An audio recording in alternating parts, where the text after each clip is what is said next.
Sometimes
What's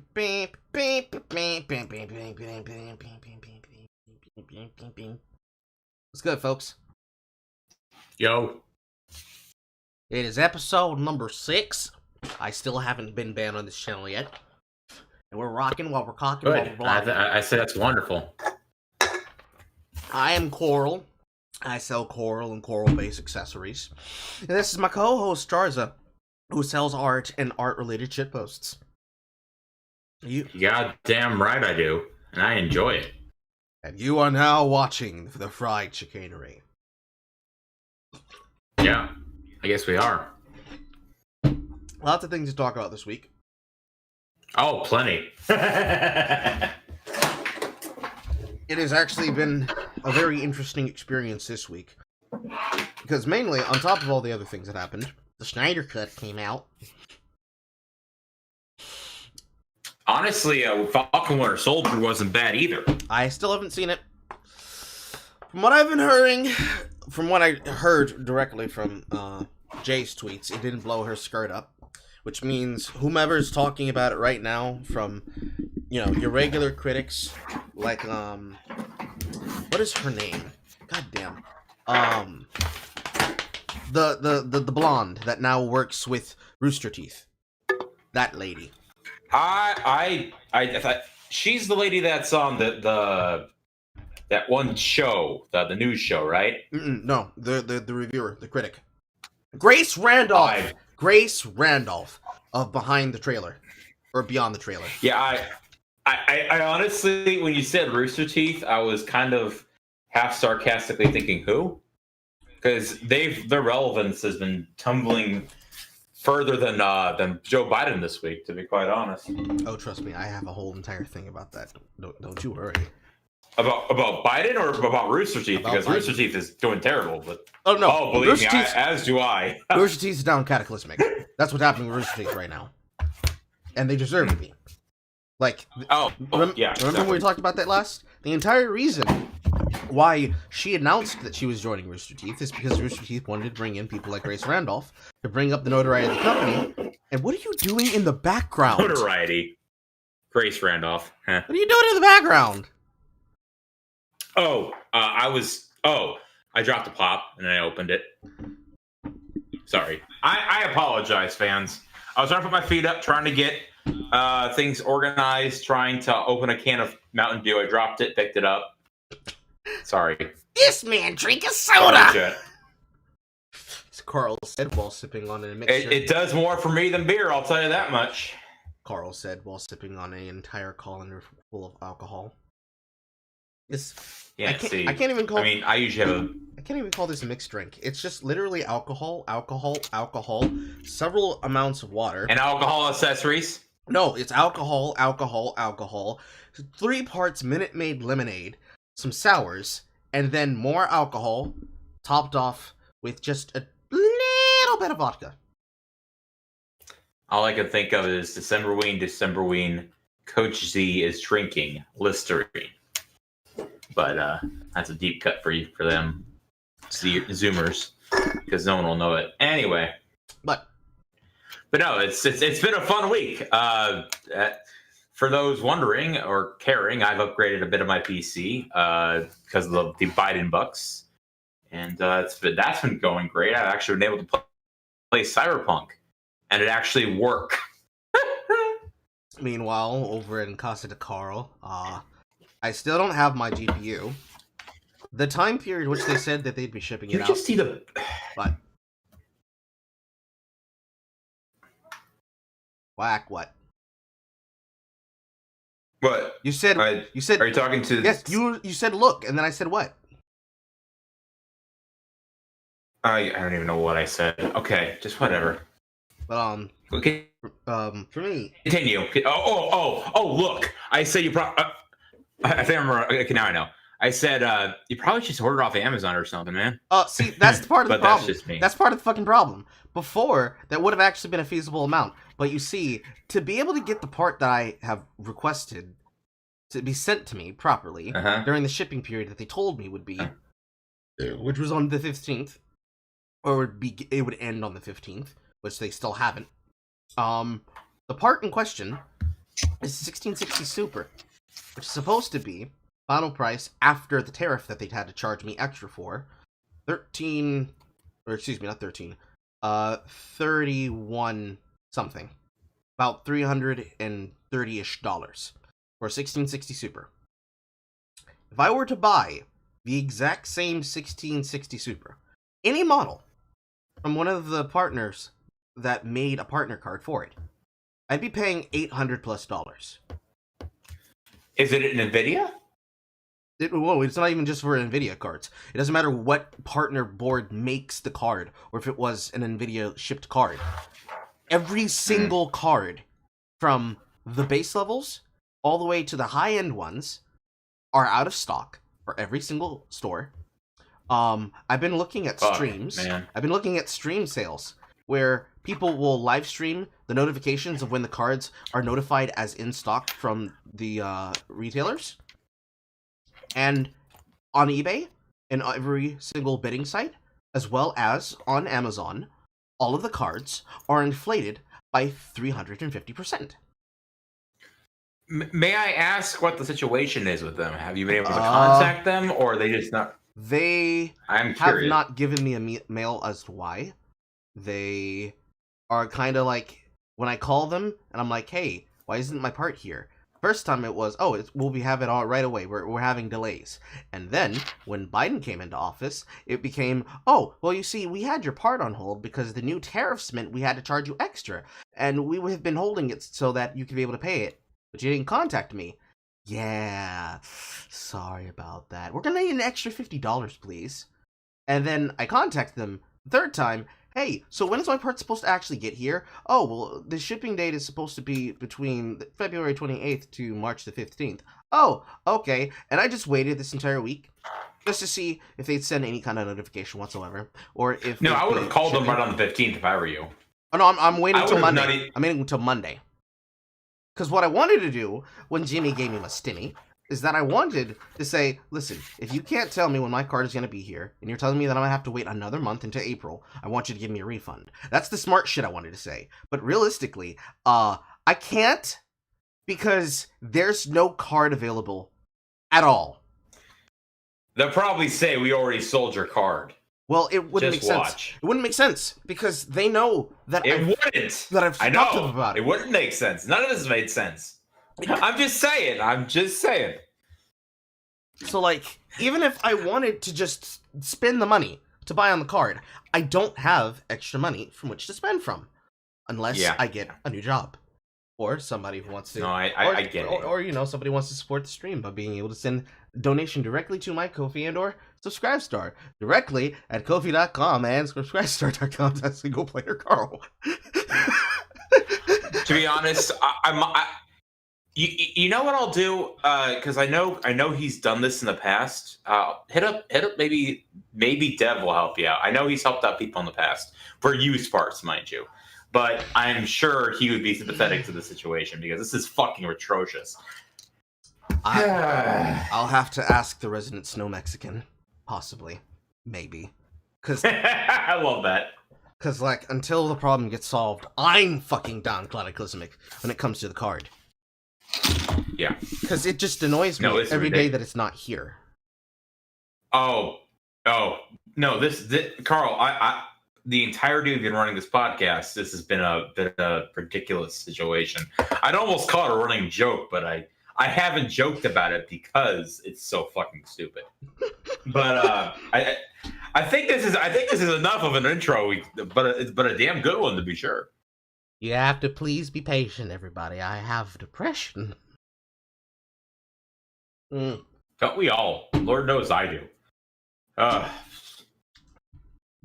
And ADHD and autism.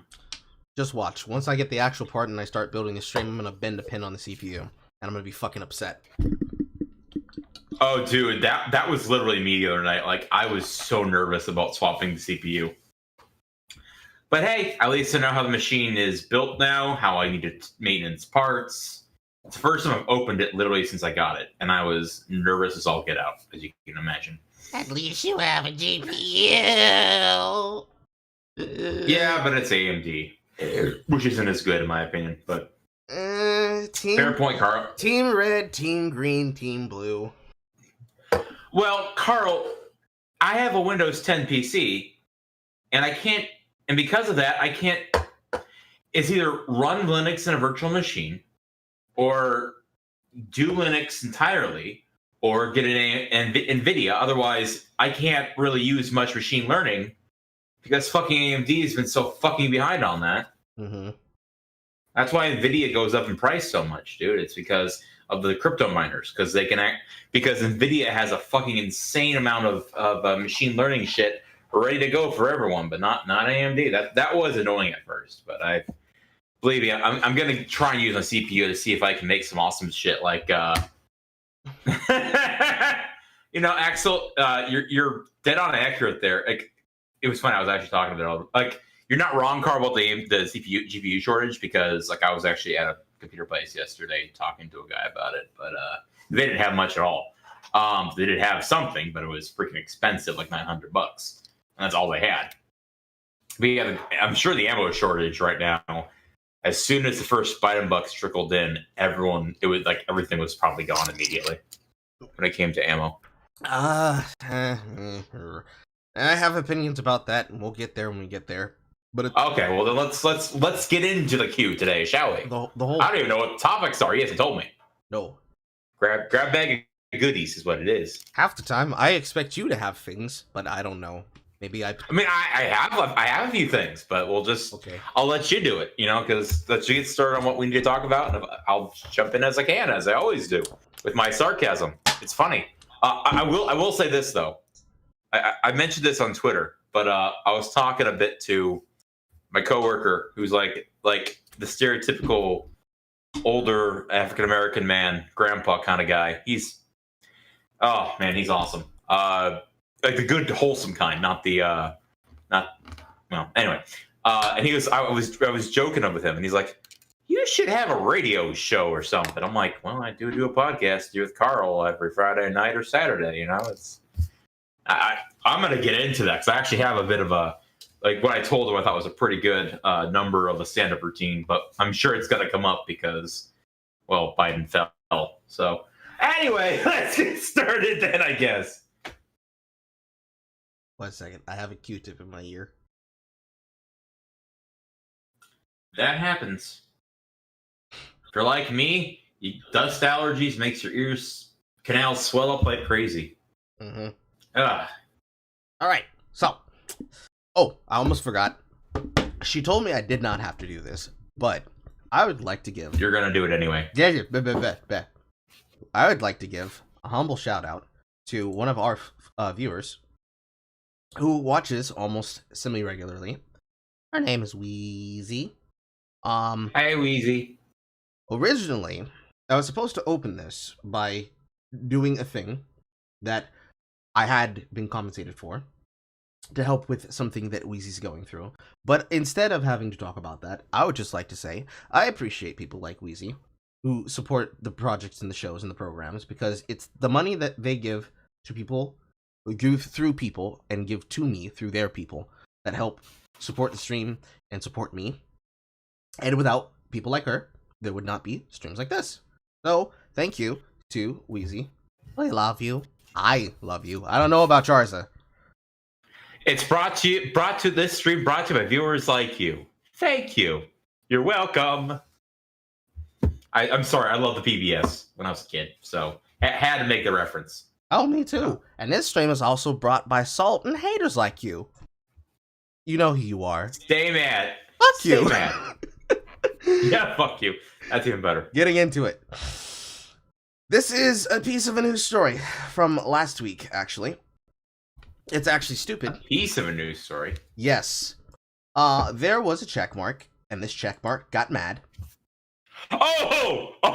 This. Mm-hmm. I wanted to cover this last week, but we had so much to cover that it bled over. So I'm going to try to dizzle this up on the screen. Well, I mean, Dev covered it a bit, which that's where I heard about it. Uh-huh. Oh, God, this is amazing. Anyway. Gotta divvy the thing up.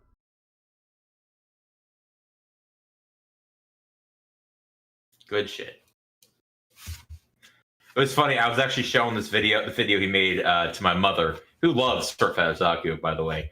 Mama Kitsune enjoys his comedy, and she was between that and Gundam's video on fat people. She was making laughing the whole way. Made her evening. Thank you, Dev, if you're listening. Here we go. This was written by Danielle Moscato, with pronouns in both She, name her. and bio. Trans women. And this story... Good stuff. This story is one of the things that happens every so often. This is in the vein of usual, food Karens, who will target a person in a business or try to target an employee and try to do things. And they're usually the kind of person who comes along and say cancel culture doesn't exist, right? So, Danielle Moscato... Like hell it doesn't. Yes, Danielle Moscato writes, "Hey Wendy's, my overweight friend and her adult daughter just went to your Toledo store, number 8883. Richard at the counter, who'd never met them before, said, 'The usual?' My friend, what are you talking about? Richard, two of everything. She doesn't even want her lunch now. She's crying. Fat shaming is not okay. I shouldn't have to say that. For those saying that it was a joke, jokes are funny. Jokes punch Yes, up. it was. Jokes punch up. Fat shaming is punching down." Insert. Well, it really all depends. Aren't women categorically shorter than men? And in this case, was the guy a shrimp or was she? Well, okay. Let's be real here. I'm 6'4", and if a fat woman was on me, I'd have to punch up. But you see, nothing punches down harder than gravity. Okay, so he was punching down. There you go. So was gravity. On her ankles. And I mean, the funny thing is that... Alright, continue. Yeah, okay. Number 3. He fat shamed her daughter too. How do we know? You didn't talk about it, Danielle. What joke did he say to her? Or was that supposed to be a 2 for... or was that supposed to be the 2-for-1 combo? But Number 4. She didn't mention that because it didn't happen. I mean, if it was supposed to be a target at both of them because it's 2 of everything, well, I guess that is the 2-for-1 combo. Is that new 5 for 5? Or is that the 4 for 4 with the new Baconator? I don't know. But hey, if he was in my store, I would have given him a pat on the back. I would have just said, "My man, high five," and then they get all upset at me. I'm like, "Fuck you! I'll do what I want." You could. It depends on the kind of crew that you have. Because if it's supposed to be a lighthearted joke of, "Oh, would you like to have one of everything?" Because we have a great value saying if I was sitting there, not as... Well, see, if it was any other store, because I've done them. If it was any other business, it depends on the crew who says it, and whether or not you know them, and whether or not you think that they can take it. If you know that they can take it, and you play it off well enough, you can get away with it. Something like this, I'm not sure what happened. Being in the room. If I was a customer there and I saw him doing that, I would take his side because they'd probably want to see the manager, and I'm like, "I like to see the manager too," and they're like, "Why?" "Because I think you're a bitch." But it's simple.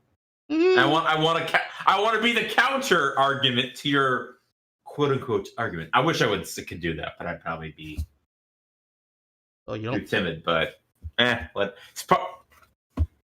wouldn't say you have to be devil's advocate for them, because I'm pretty sure that if this is the attitude of her, I'm pretty sure her friend and her daughter are probably just as much as devils as themselves. But who knows? If anything, she didn't do anything. Like, this is her way of attempting to get him canceled. I mean, at least have the ball. Well, I was gonna say at least have the balls to go up and speak to the manager. And in this context, that does fit. But I'm just saying is that all they have to do is just pass regardless of Twitter horse shit. Anyway. Yeah. Number 4, moving on. He's getting paid at a restaurant. If he wants to tell jokes, he can go do stand-up comedy for a willing audience. Here's the thing, though, and this is actually something that I've done in part-time job. There's something I've done in plenty of them. No, actually full-time, opening stores and running them and making sure that they are managed properly. Sometimes, in some places, it's not like it's a company policy, but it's just the etiquette amongst people at the store. Sometimes you give good service and you make somebody's day a little bit better, they send you some cash. Doesn't happen very often, And when it does, you're Yeah. thankful for it, and you don't say anything about it because you'll be really confused. Like, oh, what is this for, sir? And you're like, this is for you. Oh, thank you, sir. Slip it in the pocket. And if it's the manager, and the manager's like, oh, this is supposed to be for me? Well, thank you, honey. She gives it to the person who's serving there, because technically the manager cannot take it, but the employees can. And, like, it depends. It goes back to what I was saying. It depends on whether or not you think they can take it. If you played it off as like, oh, you would like to have two of everything, because today we're having a very special deal on everything that we have on the menu, because here we sell things of value. If you played it off, it could be a joke, and they could take it as a joke, and it wouldn't even be a problem. And if it was supposed to be like whatever, there'd be no reason for you to rant about it on Twitter. But every day we come onto Twitter. There's two things I would say about the situation. Well, actually, I'll put a pin on the other one. But funny, if he's getting paid, he's at a restaurant, he wants to tell jokes and do stand-up comedy for a willing audience. Well, first off, are there any comedy clubs even open where you are? Where is she located? Okay, United States. Yeah. Well, I know, like, literally where I live, there's a comedy club that it used to be there when I was a kid. It's closed. It's been closed for years. But if it was still open, COVID would have killed it. Second off, you know the phrase, don't quit your day job. Well, let's just say I would love to make animation and streams and shitposting my job. But, well, it technically is. It's as just they say, don't quit your day job. Technically, it is your day job as it is mine, but it's a thing that is a side hustle, not necessarily a mainstream thing. And more importantly, to add on to that, number 3, even if he was to go to a comedy club, stand-up night, improv night, for whatever point he wanted to do, what clubs do you know in your area that are open for Koof that are not being ran by any deep state lefty at this point? Because I know... All I can think of is that old Dankula video that he was riffing on about that comedy club that has no comedy. Like the documentary, I think is what it was, right? That they had for that interview, that one guy who had like, basically it was, oh, you can make jokes, but you can't talk about this. And all I could think of is concept comedy pushing the envelope, but not in that place, sir. This is an Airstrip 1, after all. It's Zoomer humor, the anti-comedy. I was gonna say that Zoomer humor. That's an oxymoron, my good sir. There isn't calling that humor would be an oxymoron. I mean, like or you could call it, what it really is, because half the jokes are about, X celebrity I hate, some celebrity I hate, some politician I hate, aka Trump.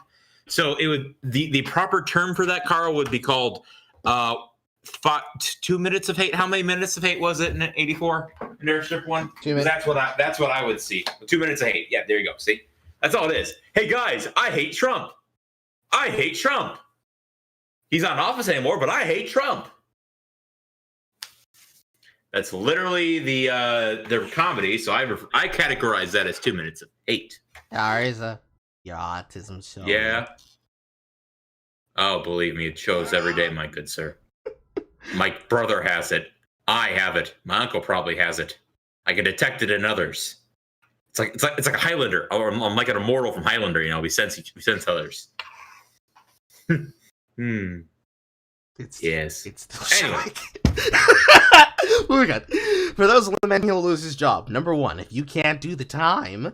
Number 2, my friend nor I actually said anything about that, ? Transformative justice is a thing we advocate for. Number 3, take care not to conflate shitty behavior with consequences that naturally flow from shitty behavior. If he loses his job, it's because he's not doing it properly. Don't be a dick to customers is one of the biggest rules of a service job. This is another person that interjected here. Training is a thing. I imagine Wendy's has some sort of policy. I have no idea if they consider insulting a customer fireable, though unfortunately for you can't really train men out of misogyny that way. My friend is really more upset that he fat-shamed her daughter than anything. Because that's, of course, how that works. Men have to be trained into doing misogyny, because misogyny is inborn from birth, like autism. No, you can't really train men, is what she said. But I mean, look, so I know this is going to be a bit of a spicy one here, and I think you know where I'm going with this. No, I don't. Go ahead. Well, you said if she was a trans woman. I'm not touching that. I'm not touching that. Well, I would. I would touch it, but not like that. I'm just saying. Though, unfortunately, you can't really train men out of misogyny in that way. So let's follow this line of logic here, shall we? Let's use the. I mean, so what you're saying, if you're referring, like, if it seems to imply that it's something you get at birth. I mean, autism, for example, I would say conservatives on Facebook would say it's they're in denial and like to say it's something they did rather, or it's a vax thing, or it's preventable. I personally am of the belief it's more genetic than anything else. Again, see also my uncle. I get one look at him, like mom's always like, oh, he must be autistic, or on like an Asperger's, and I'm like, yeah, I can see that. I can see it a bit in my dad too. So that's how the family, I would say, is pretty sus. But if this can't really be trained out of it, that's implying that all the nurture in the world can't get rid of misogyny. It's just like alt-right Nazism. Once they start looking at Pepe memes, it's done. No, they seem to be implying like it's either permanent or that it's from birth. If it's the latter, ma'am, Danielle, you might want to look into your misogynies. Just saying. But if she looks into her misogynies, they might get wet. No, if she looks at her misogyny, she probably can't see them because she can't see her legs. That's assuming that she's about as big as her friend's daughter. Anyway. Incorrigible. Why do I encourage it? I'm a terrible person. I know why I encourage it. Moving on. Next story. You do. Going from that to this. Wales would consider curfews for men to help women feel safer in a crisis. Because, remember, men have internalized misogyny that cannot be untaught. And it's so ingrained that there was a woman who went missing and was killed. So, clearly, instead of teaching women to ensure their safety by, number one, telling them to get the fuck out of the UK, and if not possible, two, get a gun. And if you cannot get a gun, get a knife. If you cannot get a knife, get an improvised weapon of some kind. And most importantly, don't be out at night. Well, I know. I'm going somewhere with this. Okay. Or, rather than telling them, hey, let's impose that men have a curfew, how about we teach not just women, but also teach men and women, don't be out after dark in a country where you have roving grooming gangs. Carl, they can't have roving grooming gangs running amok if you arrest people who talk about it. You've seen that meme, the Bob Safe meme I made. Yeah. As we know, having roaming grooming gangs that are imposing Sharia law in the streets against the will of those who are considered kafirs, well, that's just part and parcel of living in modern day city, now isn't it? No, it's living in a city with a mayor like the mayor of London. But who are we to tell Cosma and Sadiq Khan that they're fucking stupid? We're stupid Americans.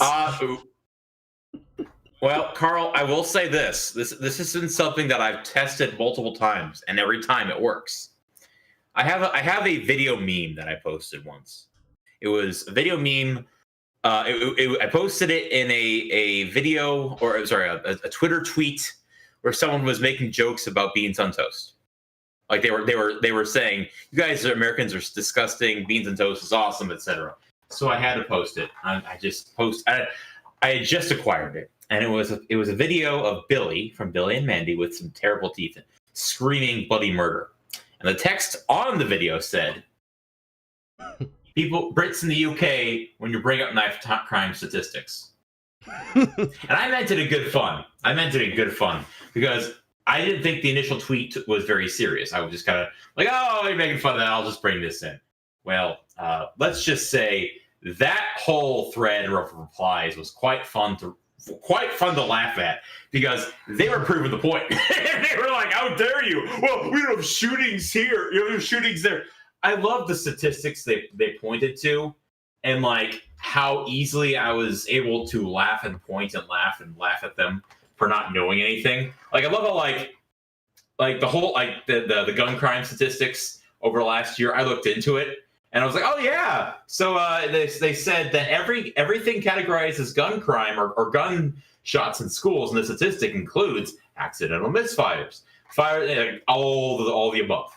And like someone committing suicide on a school property is considered this. And they're like, well, we wouldn't have it on school property. I'm like, oh yes, get rid of guns, yeah. And to bring it back to this, you know, I would love to see on camera on the security feeds that come up during this law of the curfew, where a woman's walking down the street, a rape gang comes up to her and she says, oh, don't you know you shouldn't be out at night? There's a curfew for men. And they're like, oh, shoot, you're right. Come on, Hajib, let's get home. We don't want to break the law. Mm.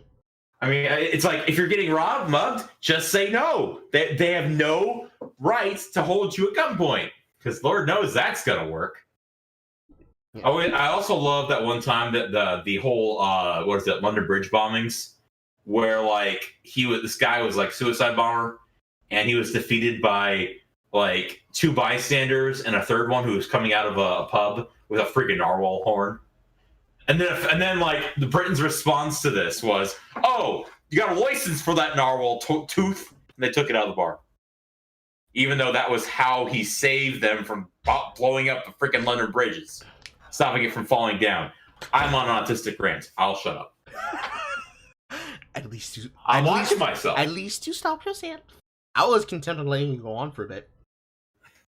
I had fun with it. Of course. Wales. Consider introducing curfews for men to help women feel safer in the event of a crisis. First Minister Mark Drayford has said.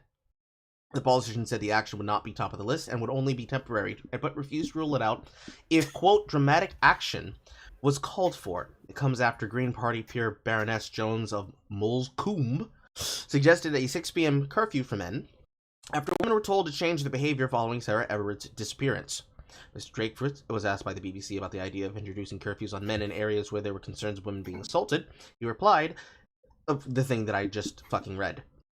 After being pressed further, he added, if it were a crisis and you needed to take dramatic action that allowed the crisis to be drawn down, then of course you'd be prepared to consider all the measurements that would make a difference. Here's the thing, though, about this proposal. all measures, like, I'm sure if someone said what you described earlier, which was educating people or allowing them to carry guns, there would be some livid person in Parliament, particularly probably a fat old white woman, who'd be like, how dare you? Anyway. Well, see, the thing about that is that even if you didn't consider any of those, the thing about this story about Everett's disappearance is that it was a cop, because it was confirmed that she was killed. It was the cop that was the suspect. So even if there would have been, even if they would have imposed that they would do this, the problem is that it wouldn't have mattered, because it was the cop would come up and say, "Oh my gosh, this is a three-ring circus." Holy shit, that's ridiculous. That's the main problem with this story, because there's always stories like this, right? There's a story about some person who is like an influencer or a model who is dating a person, and they're dating a person who either has some level of ties to a specific and certain kind of ideology that kind of is opposed to the values of Western society and culture, especially that of British and English culture, that just seems to have a upset argument with their partner, and all of a sudden, a lobster goes their head. But in this situation, there's not much you could do other than not be out on the fucking streets at night. Because if it's a cop that committed the crime, then that means that if you're so terrified to act on crimes where you know for a fact that people are doing things, and your hands are tied because you're busy trying to serve warrants on people for the crime of not paying their TV license so they can get shitty BBC television, or worse... I don't call it television anymore, Carl. I don't know how anyone would call it television. Or worse, you're jailing people in their homes off the fucking suggestions of Huzma in Scotland because he doesn't like it when people say things in their own homes. Not just they said things on the internet that we found abhorrent and obscene, but they said words in their home. That good old-fashioned bullshit argument that people say, saying, oh, well, you do have free speech, you can say it in your private home. Bitch, no, they can't. No, they cannot. Not anymore, they can't. They don't have human rights. Their human rights are being disrespected by a person who can't even stand up to the fact that somebody like Dankula calls his ass out on social media and tells him to his face that he's a cold-blooded bitch. If that's what you're dealing with here, if that's the shit that you're on, if you're in the position where you have shit like that happening, and you have people like Guy Verhofstadt, yeah, that's the last name, standing up in the European Union, saying we need to import this, and we need to do this, and we need to do that to get back to a state of normalcy, ranting like a goddamn dictator. If that's the shit you're dealing with, where a person's entire intent of a case can be ignored, and they can be forced to pay for fines that they're not guilty of because intent is now decided by the court judge, and the court judge decides that you offended someone because they actually told somebody to report that they were offended because they couldn't find anyone at first. What the fuck makes you think that a curfew is going to keep people safe on the goddamn streets? What the fuck are you doing? Bitch, are you thinking what you're thinking? You're asking for something to happen, which really is what I think is the point. Because why would you suggest a curfew? Why would you do that? It's almost like they're trying to make 1984 a reality. Well, it's less that it's being made a reality and more like they're trying to perfect it. They're speedrunning. Exactly. Who can be a better totalitarian, and I'm not for it at all. In comes Dream with a cheat code and claiming and some guy telling him, "Oh, you're right, you didn't cheat." Had to do the obligatory reference. Which takes us to the next story. Killing babies, no different from abortion, experts say. Parents should be allowed to have the newborn babies killed because they are morally irrelevant, and ending their lives is no different to abortion. A group of medical ethicists linked to Oxford University has argued. Of course, this article itself is from February of 2012. However, this is cropped up multiple times over and over again because it's that nice little fucking hashtag that people like to say, abortion is healthcare. And this is directly off the hinge of things that we have already known happening in places like New Zealand with their crazy-ass fucking abortion laws that have been pushed. What I find so funny, like every time this shit comes up, every single fucking time, I am reminded of this old, when I was in critical thinking class in college, and they were talking about the fallacies, you know? And one of them was always a slippery slope. And it seems to me that fallacy is, a load of hogwash. Especially with the advent of Cloud World, because they were like, "Oh, we don't want this. We just want this." It's like it's almost like pulling a rationalization for abortion out of your asshole, and you openly admit this in your in your statement for that situation.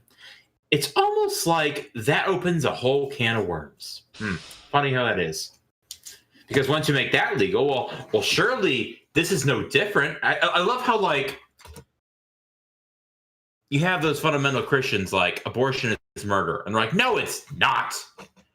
And now you have scientists agreeing with them. With the fundamentalists, that's just, well, it's more, or rather, but in the opposite way. It's almost like horseshoe theory exists. The problem that I have, and it's always been the problem that I have, is that it's more than just a slippery slope. It's a argument that can only exist if you throw morality out the window and you make morality not just opposed on the action involved, but rather the abstraction of the choice removed from all context. Which is a lot of words to say. It is the kind of difference between you are a woman that chooses to have sex with a man, and you do it with or without a condom, and somehow, boom, it happened. You didn't ask for this. You didn't choose this, but now you have a baby in your oven. And you say, Yep. I don't understand. How could this have happened to me? Yes, indeed. How could have that happened? It's almost like the best way to prevent sex or baby is to not have sex. Imagine that. What a revolutionary concept that people still debate people on Twitter. Yes, that actually happens. It's really stupid when people argue it, because yes, there's layers. There's layers to this argument. First, it starts off with, I don't understand how this could have happened. Well, see, what happened is that you said, hey, I'm bored, I want to have some fun, and then you got on top of me, and then you pulled out my pee-pee, and then you licked it, and then you sucked it, and then you wrote it. See, and then I coughed. When a horny person and another horny person love each other very much, or are horny very much, I butchered that one. And then you have the next layer, right? Which is, well, it was an accident. Oh, it was an accident. What happened? You slipped, fell, and landed on his dick? You got... I love that one. Like, were you riding in a car and all of a sudden his pants just flew off as you both went through the windshield and he just penetrated you as you both hit the tree going 50? Is that what happened? And apparently that turns him on so much that a certain white liquid went in as well. The ones that get me is that when it goes to the third layer, well, you see, it's my body, my choice. This is the fun one, because this is where where morality comes in. Yep. I'm not even going to suggest the religious argument, because this is the point that a lot of people like to make. And realistically, despite being a spiritual person, I don't bring religion into it, because I'm much like Dave Chappelle in this. It all depends on who I get pregnant. But if I were a father, or if I was told, or if I was informed, or I thought that I was going to be a father, and I was with a partner, and shit happened, and they come to me and say, Carl, you got me pregnant. I'm not going to react like, oh no, this is a horrible thing. Quick, you gotta do something. I'm gonna be like, well then, looks like there's gonna be a lot more of me to go around. And from there, we have the conversation, and I ask her, listen, if you don't want this, then we have to agree. And we have to make a choice together. Because the worst thing that a woman can do to a man, ever, is that she chooses to have sex with a dude. Whether it be just dating or otherwise. This is really mischievous and really fucking evil when you've been in a relationship with the person, right? And everything's great. There's no reason for you to be worried. You might as well be parents. And it just happens to be, well, I don't want a baby right now. And that's also an actual argument that you can make too. Because you could just choose not to. Because it is the woman who can choose to decide whether or not she brings it to term. But what usually ends up happening to the people who love to make my body, my choice arguments is that they just randomly decide, well, I wanted this, but not with this dude. I think he's a loser. I don't think he's worthy. So instead of telling the person that this was happening, or in telling them that it was happening, but at the exact same time, in the back of your head, you're actually planning to murder their child, you make the choice, and then you don't tell them, and you decide to throw it in their face as spiteful as possible. Yes. That shit's fucking evil. But worse than that is the next layer, where morality goes outside the fucking window, which is where you get to abortion is healthcare, right? I think I've talked about this before, but there was a woman who went on to a talk show, daytime television, and talked about the fact that she essentially used abortion as a form of contraception.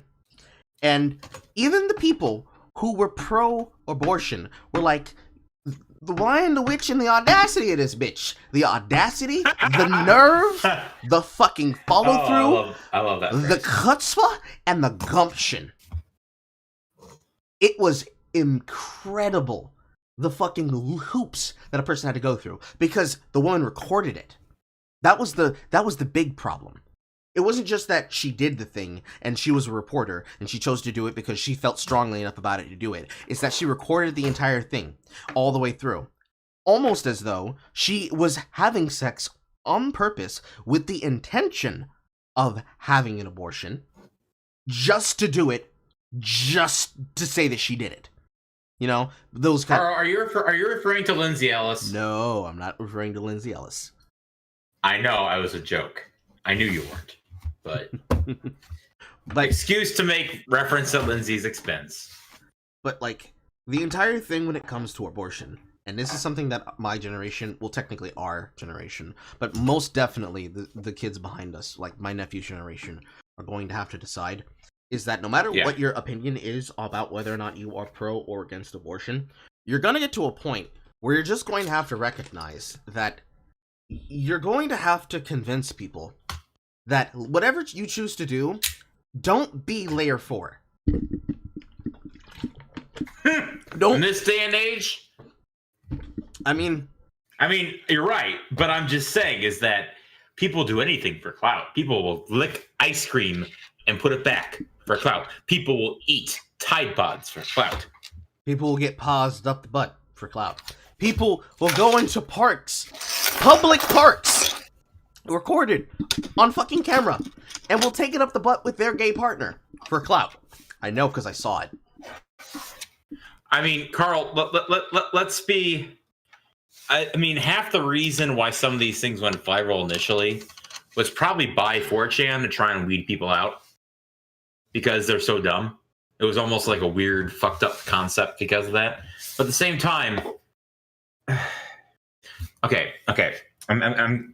I'm happy you brought this up because I was literally watching a video today before I left my parents' place, and it was about the concept of antinatalism, and like my mom was kind of just rolling her eyes about it. And mind you, Ma Kitsune, she is a Catholic woman, like the most Catholic woman you can find. That's why my dad married her. Anyway, it's the same concept, or rather.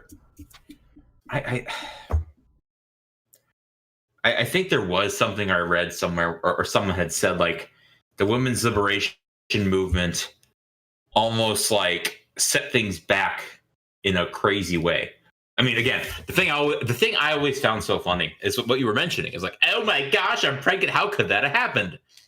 Wow, it's almost like man plus woman plus cum in the pussy means baby may be formed. It's almost like you took that risk. And, well, to be quite frank, Carl, I don't breed for this exact kind of reason.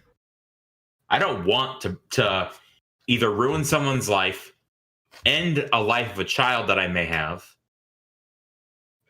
or even run that risk at all. And that's why I don't do it. Because guess what? The best way to not have kids is to not do the do. And anyway, just idiot. I can't. I don't know. Yeah. On the point that at least I can agree for when it comes to people choosing to make the choice, especially when people like to throw out that, well, what if the woman was raped? Well, yes, I would allow you to do that. I'm not like some people who would say, well, never, ever, because realistically, if you want to get religious about it, the idea problem is the sin being the sex, not the life. So, when you choose to do abortion, you are punishing the innocent life of a person who does not have the willpower to stop you. And it's hilarious when you think of the idea. That's why I think the body autonomy is a load of bullshit. And they even admit it during Roe v. Wade, but... Well, the problem with Roe v. Wade is that Roe v. Wade was literally a lie. That is something that was proven. Yeah, again. Like, Narvi came out and said, well, I lied. I made it up. It was untrue. And then spent her time, after being born again, advocating against this thing that she had done. But it was always going to be something that was going to be used to justify the idea, because the illegality of it means that it can be used in perpetuity. But the problem with this is that if you choose to use it as like this ultimate loophole to justify, well, if women don't have this, well, yes, if women don't have this, what would they do? They would be responsible, because that's the only answer that's left. If the question in the problem. If the question in the problem is women would have to be accountable for their choices, oh no, we can't do that because that's just punishing women. What kind of fucking sense does that fucking make? Because if the entire idea... it makes sense in the mind of a woman who is against the draft coming back. Well... Hello there, hello there, Brittany Venti, who unironically said, I'd rather give up my rights as an independent person and become property again so I don't get drafted. But that's Brittany Venti for you. Well, you know how it is. For you. You know how it is. Women be dodging accountability like Goku be dodging fists, bruh. Always. And how Gohan not be dodging. It's actually the reason behind the idea of why some people, the females, don't like being called females. Because there's a difference between women and females. It used to be a meme amongst black communities, but like the problem is that when you shirk responsibility like this for ease of your life being better, that makes you a female. You're not taking responsibility for things, because the responsibility here is that if you're going to make the choice, you make the choice for a good reason. I'm not saying that you can't do things because you're not in a good place in your life, you don't have a good living situation, the potential father of the child is a horrible monster, or it would be something that would lock you into a situation where you feel you wouldn't be able to escape. Whatever reason you have, I'm not going to judge you for that. But the second that you say, I shout my abortion, I celebrate my abortion, and then you do that in the face of people who can't have children. The ones who are infertile because of medical issues, because of actual abuse that has now rendered them sterile, because of them having gone through an abortion and now it has made it harder for them to have a child now that they've decided that it's time. They're running out of time, physically, biologically speaking, because they're older, and the older in age a woman is, after the age of 24, I believe, the risk of things like Down syndrome begin to skyrocket exponentially, to the point where once they get close enough to hitting menopause, it's almost like any time that there is a baby that will be conceived, that baby more than likely will have some kind of defect. When it gets there, and you have these feminists, womanists, radical womanists. I like that, womanists. I like that a lot. That's actually pretty good. When you have these rad whims that get on the timeline and will say, I celebrate abortions, there's no problem with this. Or they literally have their fetuses like mummified and on a key ring or something. God. I've seen that one fucking makes us goddamn skin crawl. Oh! Yes. Anytime you see shit like that, and you see them shrieking like harpies, cheering on that they've gotten something, which is what they did like a couple of months ago in Argentina. Oh god, that. Yeah. When you do that, and at the same time, you say, well, it's a woman's right, you realize you have done two things, which is the reason why woman and female exist. Because the first problem is that when you have defined woman by a woman who has children, you have now defined away the context of how people choose to define the happiness of their lives. Whether you choose to be a breeder or not has everything to do with your choice. When you take away that choice from it being a meaningful decision, if a person chooses to work on their personal life, or if a person chooses to be a mom, a stay-at-home mom, a working mom of any variety, when you have defined that women bleed, but at the same time, you're more than happy to mock the supposed pick-me's that just want to find a good partner, want to settle down, have their kids. Something happens, and they can't do that. And you celebrate the fact that you're doing this shit, and you do it brazenly, to the point that it's a platform of the Democratic Party. Because, boy, Democrats sure love their Planned Parenthood. So much that they put one on eugenics. Then they love it so much they put one on every inner city block and service almost majority African American women. Yeah, that never sounded suspicious at all. Yeah. When you do that, tie it away from any of the shit that has to do with Planned Parenthood, like the idea that Planned Parenthood was originally incepted by the idea of a person who wanted to do black eugenics, which is the reason why that's what they put those in the urban areas. I love how no one talks about that, or rather, the Democrats don't talk about that. They tend to want people not to know that. Or worse, when it was revealed that yes, they actually have been selling baby parts this entire time. Oh God, yeah. When you do shit like that, you're actually saying, well, you're only a woman when we decide you're a woman. And if you it's like a black person who has quote unquote left the plantation. Yes, when you get Biden and they say you're not black if you don't support these standards, it's exactly like that. But worse off, number two, when you choose to do that, and at the same time you say abortion is healthcare, you do understand that does not mean that you should have your healthcare given to you freely by the state through my tax dollars. Because the only time that'd be a fine for that, high profile or even a low profile rape case, guy, just serial rapist, just goes around impregnating women, just bang, bang, bang, bang, bang, bang, bang. And all those women, they're like, no, I don't want to have the child of a rapist. Maybe some of them will say, well, it goes against my beliefs, so I guess I will. I will applaud that. If it turns out that woman has to have the abortion because it's threatening to her life, I will pay for that. If they say, no, I absolutely will not have the child of a rapist, I will pay for that. Outside of that, if you say abortion is my health care, well, bitch, you better pay for it. Hey, you want to be in? We ain't paying for that. Hell no. Like, you want to be independent? I love also how they react to that. Like, I mean, Freedom Tunes did a very good animation about that when whatever her name got put on the Supreme Court. Amy Coney Barrett. Yeah, but my point is that they were like, it's like,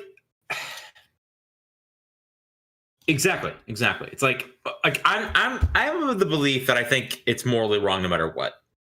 And it's one of those things that I'm very hard to budge on. I will, and I'm in agreement, but I am agreeing with you that this bullshit it's not a right. It's not healthcare. I'm sorry, but it's like what is it? It's like those fat the body positive people saying that we should pay for your right to be fat. No, as a matter of fact, no. I in the words of Captain America, no, I don't think I will. For me, for the whole entire problem, I feel people will figure out whether or not they are really, truly for it or against it once they are in the situation where it's like, oh, we're going to be parents. Yeah. Because once you're once you're in the situation, you'll know. It's kind of like the same problem with finding out whether or not, or trying to figure out whether or not, and stressing over whether or not you'll be a good parent. If you care enough to stress about it, you're more than likely going to be a good parent. If the issue stresses you out enough to be concerned about abortion, and you're for it because you don't want to take away people's rights, you're more than likely going to be propense towards being for it because you want to be free in that sense. You don't want to impose something on people, which is the reason why they usually bring up the entire argument of, well, we have to have it for these specific rules. Even with those allowances, you still have to make the choice, and it's always going to be a hard topic to make, because there's always going to be the people in the audience that will say, well, you can't have that, because you see, men don't know the pain of giving birth. You don't have to carry the life to 9 terms. Well, actually, no, I don't, but you know what I do, Perry? The pain of? The mental anguish. Because Yes. I have physically seen too many, because this was when I was working as a state agent, I have seen way too fucking many family court cases where there was a problem with the guardianship of a child, and the child was either put into the state custody, becoming a ward of the state, and being taken away from both parents because of the incompetence or one or both parents, or worse, the life and the safety of a child is endangered because either a father who's at the end of his fucking rope because he doesn't know what to do, he's been sent up the goddamn river and rope, he's been fucking pushed against by both the lawyer of the mother as much as possible, or worse, the mother is fucking unhinged and it's just, you're not gonna have this child, I disallow it, I won't allow it. Or to the point that you have some cases like the wild ass takes. When you do that, can you mute your mic? Sure. I'm sorry. No problem. Or when you have the crazy ass takes with cases like Ileana Fix My Life, of a man who was lied about by his wife as supposedly having abused his daughters.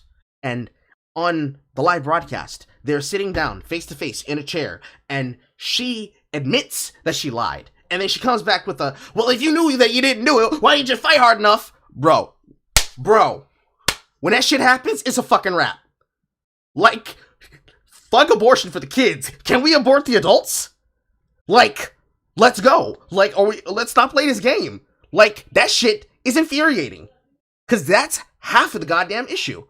Because the entire issue with the abortion debate just cuts men all the way out the fucking equation. Because it's worse than just the man having the pain. It's more than just the wife or the mother going through whatever amount of months to carry the child to term, whether she has a natural birth or C-section, or something catastrophic happens, or they come out as a preemie. That shit doesn't get talked enough to death with the view of the man. Because the issue almost always cuts men out of the equation. Because if you actually put them in the equation, you realize why there's so much problem with this issue, and why there's a point of so many men of our age now that just choose to not have sex, period. Because number one, it's not worth the risk. Number two, why the fuck would we? These women are trash. Exactly. And number three, most of all, just why would I take the risk in this kind of cancel culture? Exactly. It's like Henry Cavill. What else do we need to say? Can't trust these hoes. Not for a second. No, sadly. It's like, and the worst part is, there are some genuinely sweet people out there. Genuinely wonderful women out there. And men. And they're it's like they have to bear the brunt of the stigma of these bitches. You know, it breaks my heart. I mean, I don't want to speak for you, Carl, but I have a wonderful, wonderful niece, and she doesn't have a father. We'll just say that. And our whole family is very rare. We're all very close. If me mentioning Monkatsune is anything to go off of, they live like 5-10 minutes away from where I live, and my sister and my wonderful, wonderful niece, who turned freaking 7 on the 18th, and our birthday parties tomorrow. That's why we're doing it tonight. They live in the same area I do. They could walk here, but I told them, please call first. But I love that little angel, and I mean, it was very clear early on. You know, she wasn't gonna have a dad, and we're all fortunate that, you know, she has 2 wonderful uncles. I'm her godfather. She has her papa, and I'll be honest, that little girl has changed my sister's life for the better, and made us all a more close family. I love that little girl. Mm. I'm so thankful she's here.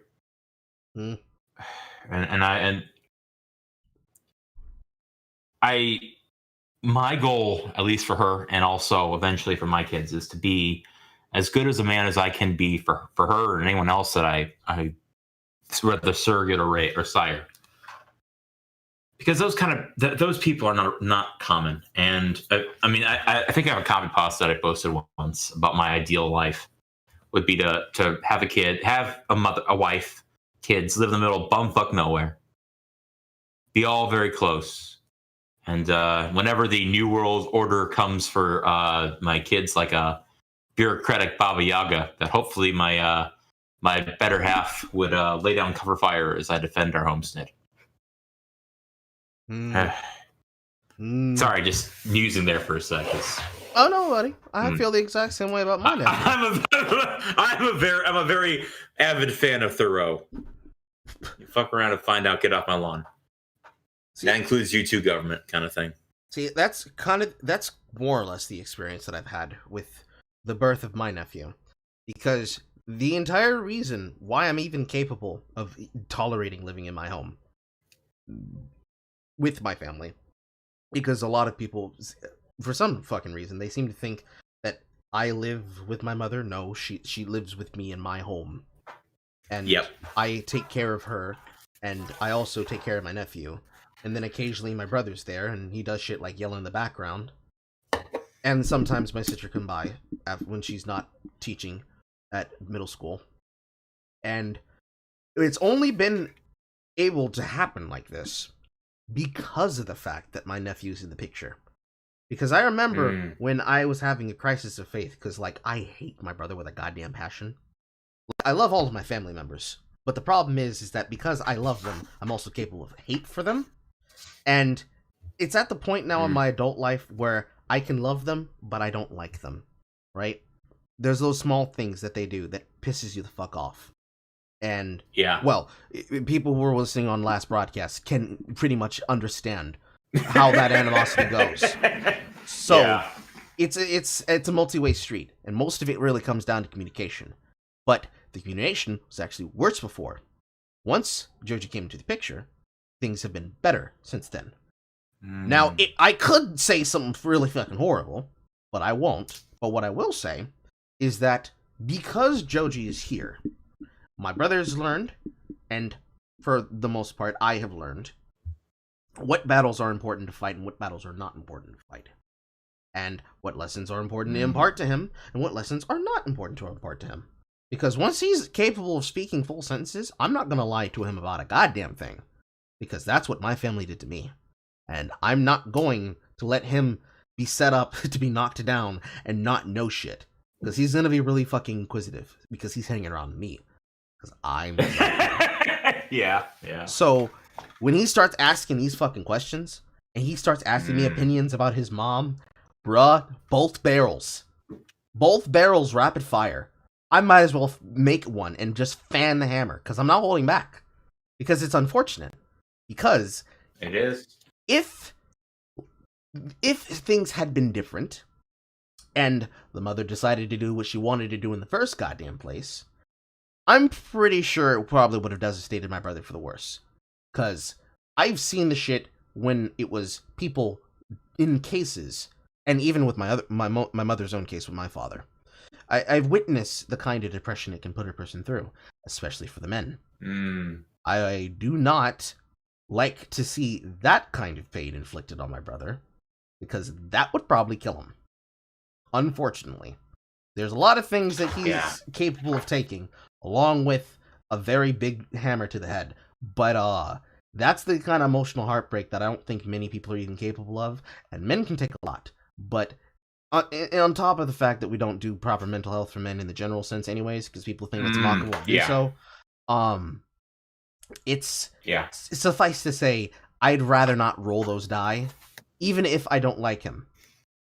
Because he's still my brother, and that's still my nephew. I'll punch him in the face while telling him that he's fucking stupid, but I'm still going to help. Because that's realistically what family is there for. But if given the opportunity, and if given the chance, I more than likely will move out of state still. Because even then, I have to get away at some point in time to save my relationship with my family.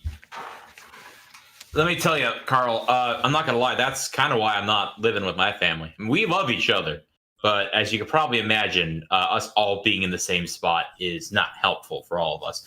Hopefully, eventually, my brother will eventually move out. I to be honest, yeah, what you're describing with your nephew to a certain extent, I have no such leeway with my niece, and I don't intend to. Mm-hmm. It's not my place. But I know, like personally, when you're an Aspie and you've gone through hell when it comes to certain things, or as a friend of mine once said, me help you if the hell I went through helped you in your challenges, then it almost seems worth it. And that's kind of that's what a friend of mine once told me. Because let's be honest, her struggle, excuse me, it did help me a lot. I'm an animator now because she told me to fashion that into a weapon, or fashion your frustration into something productive. But that's like what you're saying. Like, if what little I have learned in life can help other people and through their struggles, then it almost seems like those struggles are worth it. And let me tell you, like you said, the family, I can't agree more about that. And especially also with, we love each other. That doesn't mean we don't hate each other, or there are certain things we all hate or we're annoyed about. And that's why I'm happy I'm not living with them at the moment.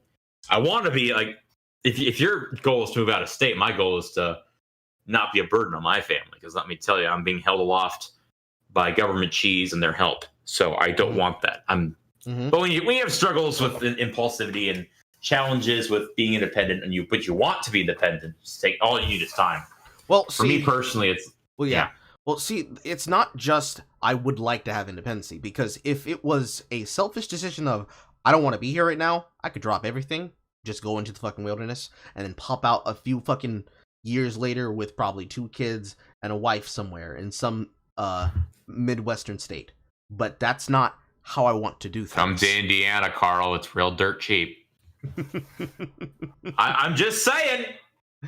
But plenty of farmland. It's just a matter of decisions and forging a path on a choice.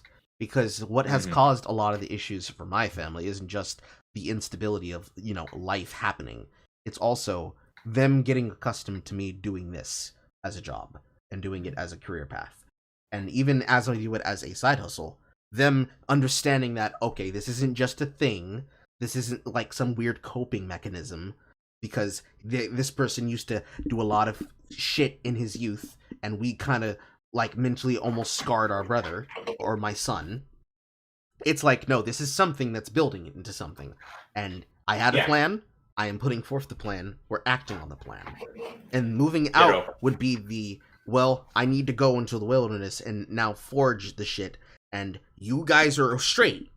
So things are paid. The bills are paid up for a year. Or paid up for 2 years, 5 years. All you need to do is buy groceries. You got this shit. Deuces. Boom, boom, boom, boom. And then go do shit. And then experience that. Live there. Live in a house by myself. Have the freedoms that come with male adulthood as a bachelor. In a post fucking coof society. And then that never happens. That just whatever happens from there happens. That is ideally what I would like to have. But we've been on this topic for a bit. We went a lot of places. Hey. We're discussing our own challenges. I thought it was productive. I thought it was good. Hopefully everyone else thought. I don't know. I haven't checked the chat in ages, so. We have still a lot of shit on the dock to get through. So. Okay, let's lighten round. Right. I will mute my microphone for that. Oh no, we don't have to lighten around. Just moving to the next one. Which, next one on the docket. 1 second. Next thing on the docket. Husband fans are mad at the cartoon creator Trigger Me. Y'all are like a cult. I'm sorry for having PTSD and opinions. If any fan gets mad at this, you're just proving my point. Lol, let people dislike things. Oh my god. I don't know. I was involved. I don't know how to explain to you that I do not ask for any of my triggers, and I cannot help disliking the show. You can't get mad at someone for that. Go outside. Are you getting mad at me for having PTSD? You need to get a life. You can't tell me that I don't have PTSD. You're not me. Wait, what happened with Hasbin Hotel? Oh, wait, I read this wrong. Lamau. I didn't choose my trigger. From Wonder. Yes, you did. How in the world did you unironically get traumatized by an internet cartoon exactly? I don't believe you at all. You can dislike it, but if you're saying it traumatized you, I'm going to question that. I'm questioning it too, to be honest. Like, how did it get to me being triggered by a cartoon? Oh my lord, where do I begin with this one? Because I was intimately involved with this argument. Because basically what my argument was in all this was, why don't you just, I don't know, mute everything involved? Because apparently the reason why she was all triggered, they were all triggered about all this shit, was because I guess she called out Viz or Viv, and Viv went after her with a little bit of a too much muster, as they say. And because of that, well, she's triggered. Well, and someone else was kind of coming in and arguing with me in all this debate. And eventually what we all said was, just mute it. The best case scenario is, you, as the person said, and I would agree, is to get therapy if that's really an issue. Second off, lesser thing would be to be off internet entirely. Third thing, which is the scenario that I recommend you do first off, if you're going to do anything, is mute everything involved with the show. I was talking with my mother about this today. I said to her, it's like, the worst thing you can do, like, this is why I was all frustrated about this person, was you're getting mad about people, like, this was right after Hell of a Boss, I think episode, it was 4 or 5, what was, regardless, newest episode comes out, everyone's happy about it, and this person's like, how dare you talk about this shit, I'm triggered. It's like, okay, then mute everything involved. Mute all the words that will get you triggered. If you really have PTSD over the show, well, then just mute the words. Because what you're expecting is for everyone to not get upset about this, or to not mention this show. You're saying, my PTSD is more important than everything else in the world. Everyone should bend their will to mine. And to that I say, you'd be better off trying to find Rumpelstiltskin, get him to spin that straw into gold, and also figure out his name. Oh my god! It's like, honestly, that's kind of how I looked at what Wonder saying this, or Wonder saying what he said is almost too ridiculous. I can believe it. I can understand it, because guess what? I fucking have PTSD in some regards. And you know what I don't do? I don't sit on the internet and get upset because my coping mechanisms are absolute horseshit. Because that's what this was. That's the problem here, sir. You are, instead of trying to improve yourself, trying to prevent the triggering, it's like you're welcoming it and like, oh, how could this have happened? Or it's like covering yourself in gasoline, lighting yourself on fire, and like, oh my god, how is this happening? Surely, wow, gasoline, you need to stop being flammable. It's kind of like Not when small-ass children come to you and say, excuse me, Mr. Man, you're tweeting an NSFW art, and you can't do that. Don't you know that I'm a child? Retweet, like. It's... And all the things, yeah. Oh god, that's infestation. It's the shit that I cannot understand, because I know where it came from. Because this is the Tumblr, this is my coping mechanism, you can't criticize me for it bullshit. Like, to the letter of the book. And, unfortunately, they have chosen to make Twitter their home, where they try to use this argument all the goddamn time. And it's brain melting, because I really want to know, how the fuck did you get triggered from a fucking cartoon? Because if you're saying you're triggered from the cartoon because I don't like the person who made it, okay, cope. Go outside. Touch grass. It's like, exactly. How about instead of getting upset that other people like this show, and thus triggering you, how about just mute? If anything, mute it. If not, go outside. If not, seek fucking therapy. I know. You're literally asking. It's like the whole thing of like, oh, internet, don't do XYZ thing. The internet does it louder just to fuck with you. It's almost worse than that. It's like, I don't expect people to talk about X thing here. Oh boy, you're in for a whole world of disappointment if you think that's going to work in your life. Like, if you think that the whole world is going to just like, here's an idea for good sir. How about you go back to Tumblr? If that's what you want, or kid getting upset about NSFW stuff on Twitter, how about you go back to Tumblr? Because that's why it died, right? Wasn't it? Did it die because there was CP on the site? And they banned it and everyone left. Maybe if you're complaining about that, maybe just go back there because there's none of that now. I don't know. Really makes you think why everyone left. I don't know if it was explicitly because it was child porn on the website, but I do know is that they wanted to try and turn a profit to make the site sanitized because who knows, somebody might see a titty. Ooh, titty. Ooh. I just love that when these people who are obviously Tumblr refugees come to Twitter and are like, "Why booba on screen?" And the best response is, well, then just go back to Tumblr. There's no booba on screen. If that's the problem, Tumblr's there with no porn. Oh, wait. Wasn't that the reason you left? And now you're getting upset that that you left a site because no booba. You come here and get outraged, there's boba. It's like that SpongeBob meme. I don't want X, but that's literally what you asked for. Oh my god! It's the most infuriating thing, but it's one of those things that I do occasionally when I get a good combo going. I get a good laugh.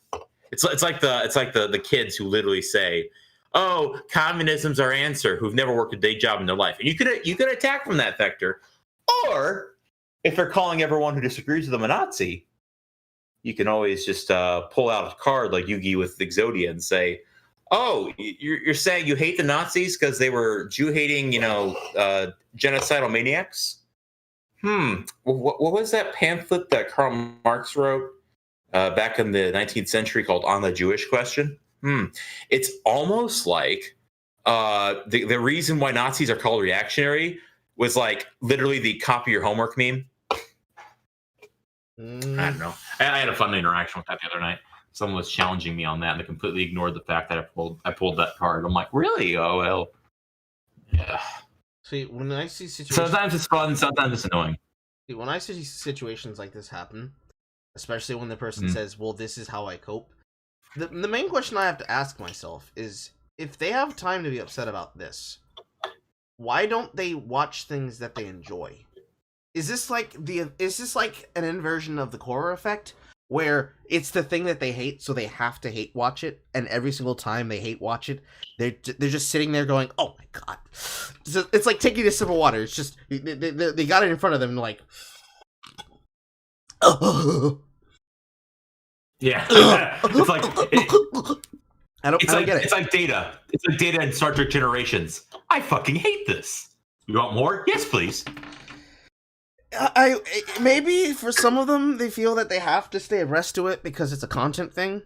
Everybody's watching it, so if they don't watch it, they're gonna be outside the loop, and if they're outside the loop, they can't talk enough shit about it because they have to talk accurate shit. They could do something else. Shit. Like they could do the same people who call things Nazis want to be accurate. Well, no, it's more like instead, it's like a person wants to talk shit about something, right? And then somebody says, "Well, you can't criticize it if you've never watched it."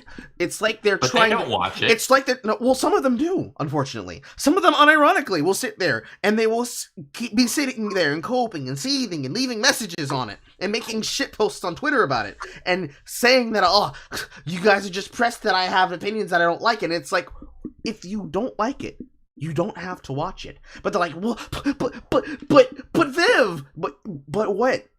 Where? Why?" If you feel that you have to watch it because you want to talk shit about it, then you can critique it for things that you think are not good about it. But it's never that. They never put the critiques into words. They never put the critiques, rather, into a video. They never put it into some kind of work. They never do anything that goes beyond, I'm upset. And that's the thing that I'm always puzzled with. I never understand. Well, I know what it is. It's because that requires work. That requires them to sit down and actually realize why they hate it. And probably if they did that, they'd realize the reason I hate it is bullshit. I mean, oh God, like I don't know if you follow him on Twitter. We're mutuals at this point, but Cartoon he deals with this shit all the time, mainly because he takes the time to do that. Oh God, this. Whatever the reason, it is shit that's gonna keep happening, and I'm gonna keep laughing at it and keep enjoying it. But moving in bread with the exact same council culture story we had earlier. A regular to the podcast, Yashar Ali, known person who loves to foment about shit, catfishing people with this thin picture of himself because nobody wants to see his chubby ass cheeks, wrote an article. He wrote an article about Sharon Osbourne, co-host of the daytime show The Talk with a couple of other women, having frequently referred to then co-host Shirley Chen, who is Chinese American. Yes, this happened while all the anti-Asian hate was going on. He chose to write this article talking about how before she referred to her as, quote, wonton, and, quote, this is what he said in his tweet, slanted-eyed, in his tweet, according to multiple sources. This is what he has said. I'm Tim Pooling. And he would go on to explain tweet after tweet after tweet after tweet after tweet after tweet after tweet. And the last tweet in his thread is that after posting the article attached to this, all of a sudden, after weaponizing anti-Asian hate, CBS sent an updated statement announcing that they are extending the hiatus of The Talk until next Tuesday, when previously it was set to return at this time, when this was published, which was the 16th of March, according to then, on tomorrow being the 17th. So, essentially, if I have my dates correct, Monday is the 22nd. They should be returning on the 23rd. We'll know something by then. But, effectively, Yashar Ali has cancel cultured, possibly, Sharon Osbourne out of a job. Now, I don't give a shit, because I don't watch the Talk, but this is bullshit in the highest degree. And this has already been called out by people like Richard Lewis. Yeah, an entire thing breaking down the bullshit that happened on Clubhouse. And now the reporter's attacking Substack. And it's always bullshit like this. And it kind of needs to stop. And I wish it would stop, but unfortunately Twitter was made for paparazzi. So. Yep. I will say my thought on. I used to watch The View. No, it was more like I was forced to watch it because it was always on in the lunchroom when I used to work at a Walmart, and I always took my break around, like last break around too. It honestly feels like discount The View. It always felt that way to me. It was like CBS is like, oh, we need a View show. Make the Talk. Okay. Well, I know, like, we understand why it exists, because normies, they don't know what to think, and they're not on social media, so they need to have it disseminated and discussed to them by talking heads that they feel they can trust. I remember the funniest time, like the last time I think I watched the Talk was back in 2016 when I was getting an oil change, and it was on, obviously, and they were talking about the backlash to the Ghostbusters trailer, and I look at this and I'm like, I'm gonna go watch it when I get home, because they're literally calling it sexist already. I wonder, I'd be willing to bet there's some other reason, and I'll watch it. I'm like, oh, there's some other reason. But I mean, I will say that I mean, first off, the girl who they're talking about, she's kind of hot for being a MILF, but just gonna say that. Second off, this kind of reminds me of the whole Teen Vogue thing. Is that on your docket, Carl? Yep. Yes, I'm right. You know what I'm talking about? Okay. Do you have the whole thing with the Teen Vogue editor who got fired? I don't, but I was going to mention that. Okay. Well, yeah. Because I know Confish TV talked about this, and I stand by what they said, which was, we're not. Yeah, cancel culture's bullshit, but at the same time, I mean, now that Trump's off Twitter, now that most people who are even close to him are off Twitter or are basically watching their words. I mean, I'll be honest, Carl. When I always felt that if Trump left, what was going to happen was going to be that the uneasy truce of all the intersectionalists was going to be immediately gone, and they go right back to the battle royale of Oppression Olympics for the coveted title of most oppressed. Oh God, because that's where we are. They're literally the snake has eaten all the right, and now it's going after its own. You'd love to see it. You love to see it. That's my thought. It's like I think it's bullshit, but at the same time, it's like you make that bed, you lie in it, you're on fire, and you're like, "Oh God, help me!" And I'm just like, well, I mean, I agree that it's bullshit, but at the same time, it's like Sarah Silverman. Mm-hmm. God, I was just sitting there like, oh, this woman who came on a show to basically dressed up as Hitler, and you're like, oh yeah, this Trump guy, he gets it. And now you're like, I am politically homeless. Gee, yes, well, you also ruined Wreck-It Ralph too, so moving on. I'm not gonna weep. It's okay. Yeah, I rambled there. We have so much to talk about. I'm sorry. But like the entire thing about it. Oh, this. Oh, don't worry. The entire thing about it is that it's the rot of journalism, and unfortunately, the journalism has become such a dirty fucking word. Worse. It's become no, it's not that it's getting worse. It's getting to the point where it's lower than it's ever been, and it's continuing to find a new bottom.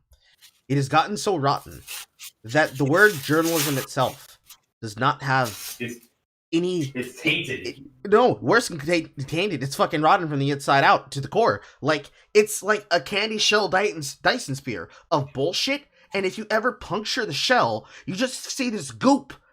This internal fucking rotten goop that just comes sloshing fucking out. It's become such a rotten and dirty thing. Doesn't matter if it's normal journalism about politics. Doesn't matter if it's normal journalism about everyday issues and human interest stories. Nothing of value is lost either. It doesn't matter if it's video games. It doesn't matter if it's general esports coverage. It doesn't matter what kind of journalism it is. It's all dog shit. Because it's all being perpetuated with some kind of fucking point towards a narrative. Or worse, a meta-narrative. And it's just so bad that the only thing that can happen is that it has to fucking come down, crash, and burn. Because... And it's getting there. If it doesn't, it will just continue perpetuating. Because it has to come to a point. And we know that. Like, this was the entire idea behind this Trump slump. Without having Trump as a basher, they have to think of things. They actually have to report on things. But they don't want to. And they haven't been doing very good on that. They want to go back to sleep. Because they don't want to actually criticize the president. Because, hey, this is our regime now. It's fucking Obama 3.0, everybody. Like, yeah, like it's supposed to be Obama time. It's supposed to be good. It's supposed to be great. It's supposed to be fucking riding with Biden. But as long as they're riding with Biden, they're hitting fucking road bumps, bro. And as long as they keep hitting those road bumps, they're gonna keep falling afoul of this. And to transition about exactly the point I'm making with that, we have this lovely piece. Oh God, this was amazing. Generation Z calling Bill Burr racist, and Bill Burr with his beautiful wife Nia.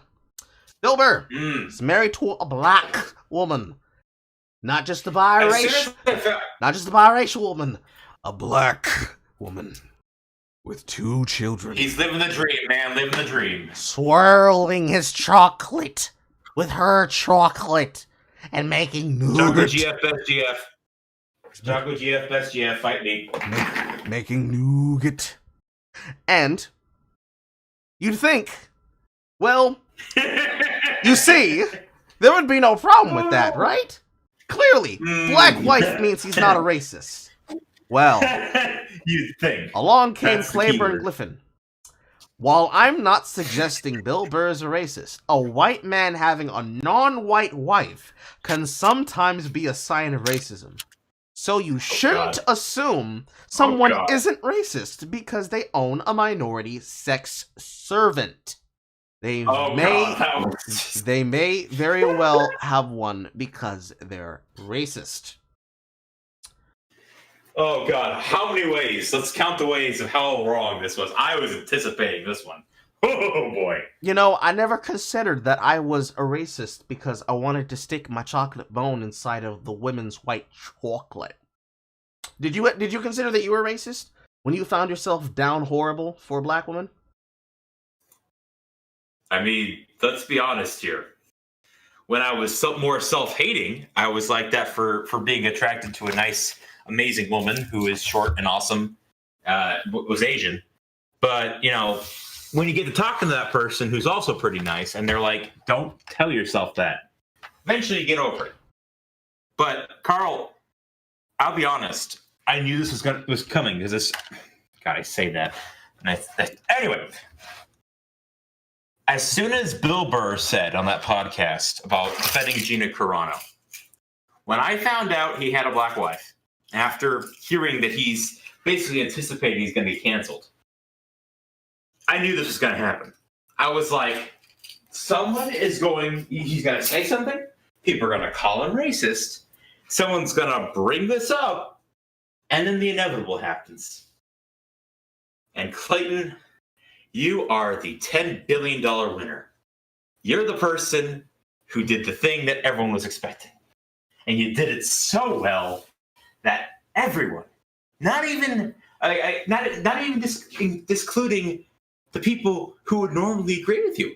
You said something so stupid that everyone called you out on your bullshit. And he was like, well, I'm not actually saying you're a racist. If you look at my tweet, yeah. But guess what? Them weasel words. Oh God, the Captain America one. Yeah, that's. Oh God.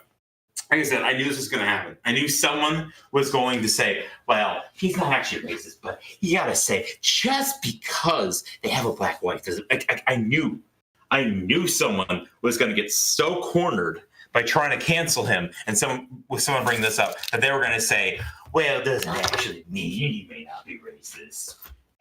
And let me tell you, his wife, she responded. Oh no, she told him to get fucked. Oh, she told him to get fucked. Yeah.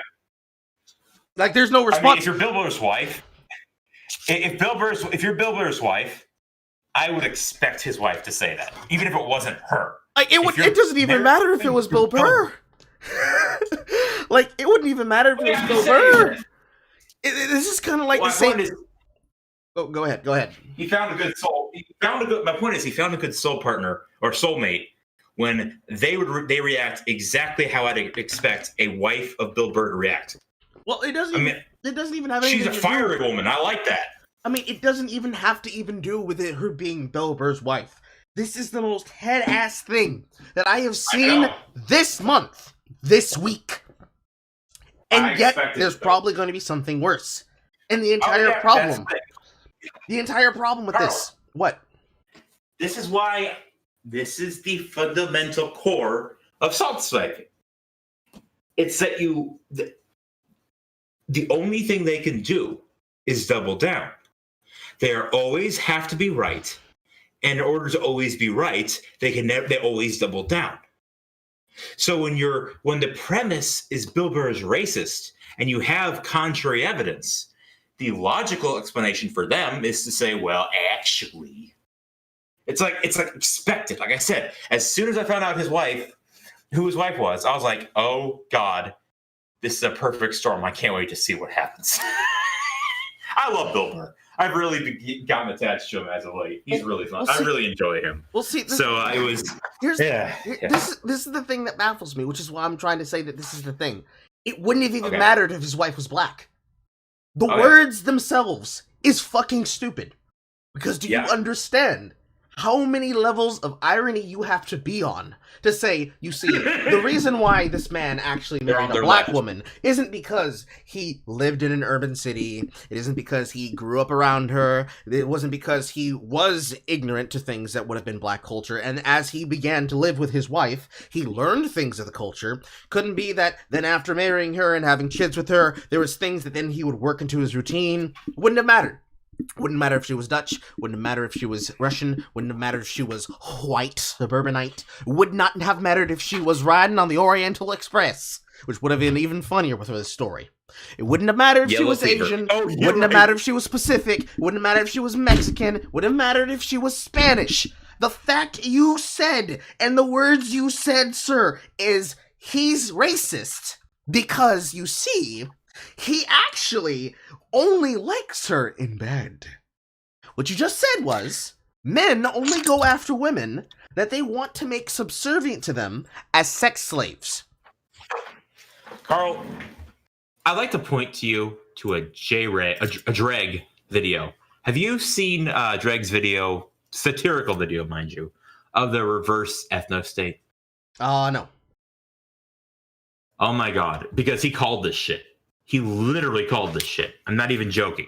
He said, like, basically the idea was that it was like the perfect answer to the ethno-state and to those who want, like, it's basically racial, like, accelerationism is what he said, basically. Like, it was like he was arguing to both sides. It was Drake's satirical. That's his whole bit.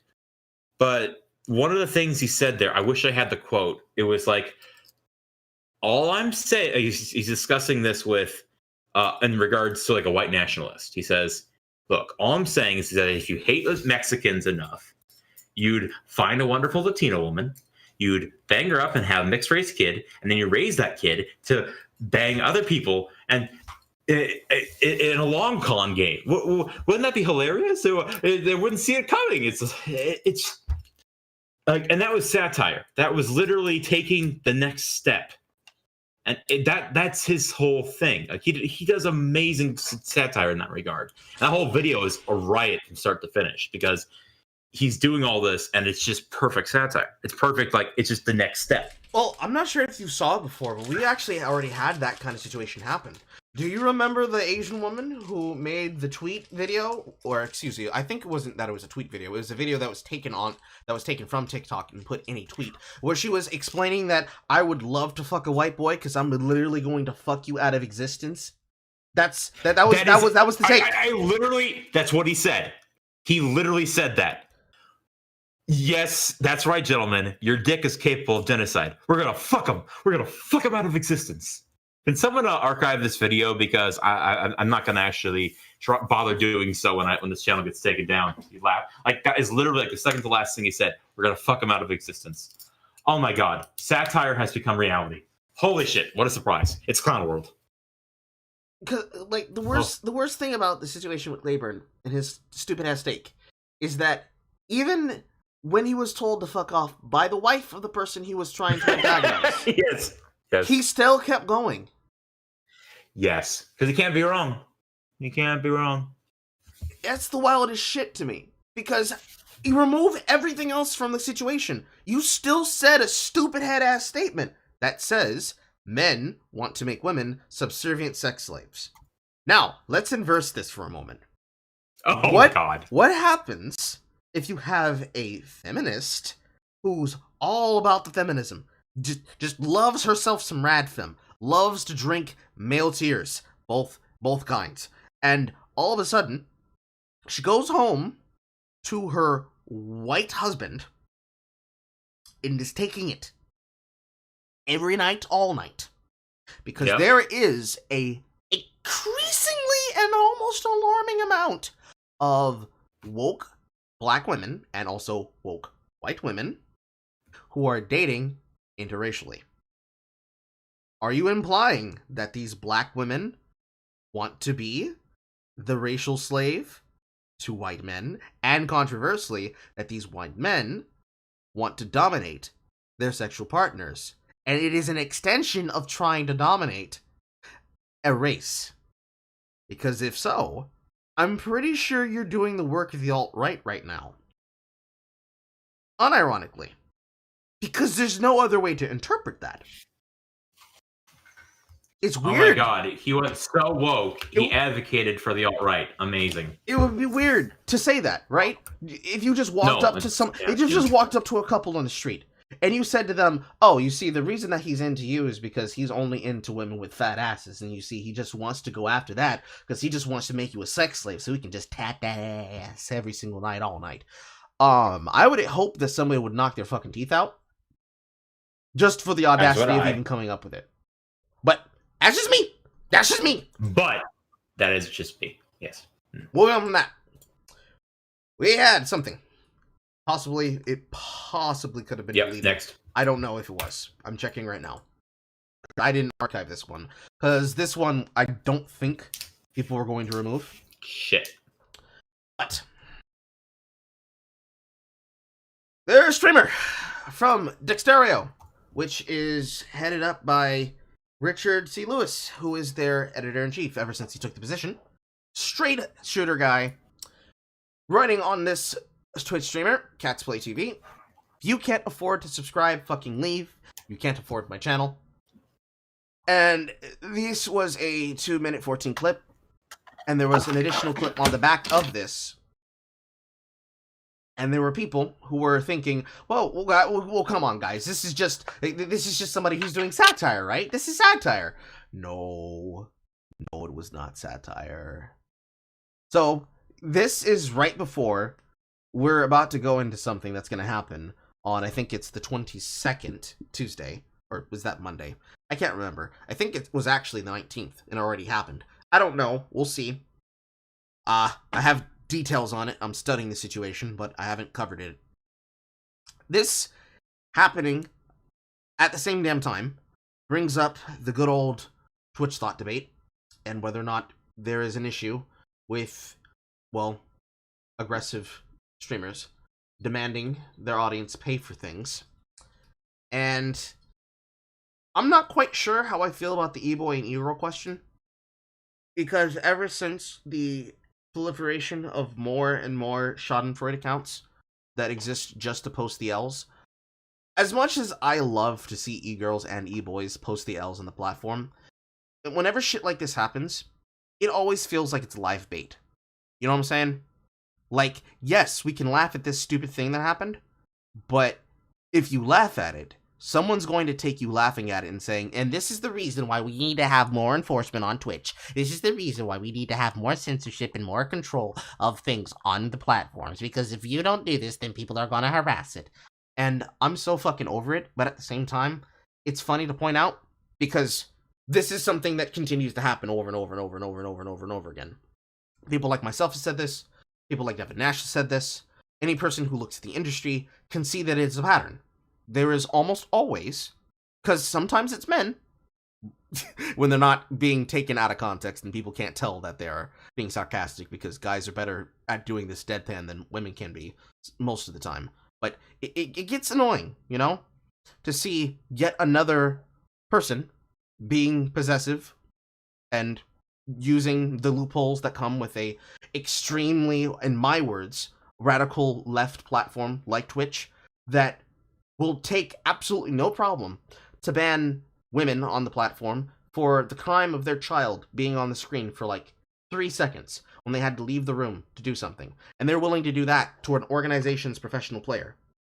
But at the same time, they will ban and then unban someone like misbehaving for turning around and spreading the cheeks and pulling the panties to the side to give everybody a view of what she got. And the most that she gets is a 3-day ban. Because, quote, they don't want to look like they're coming down hard on a woman or on any person who's doing a side hustle to keep themselves employed and fed during this COVID crisis.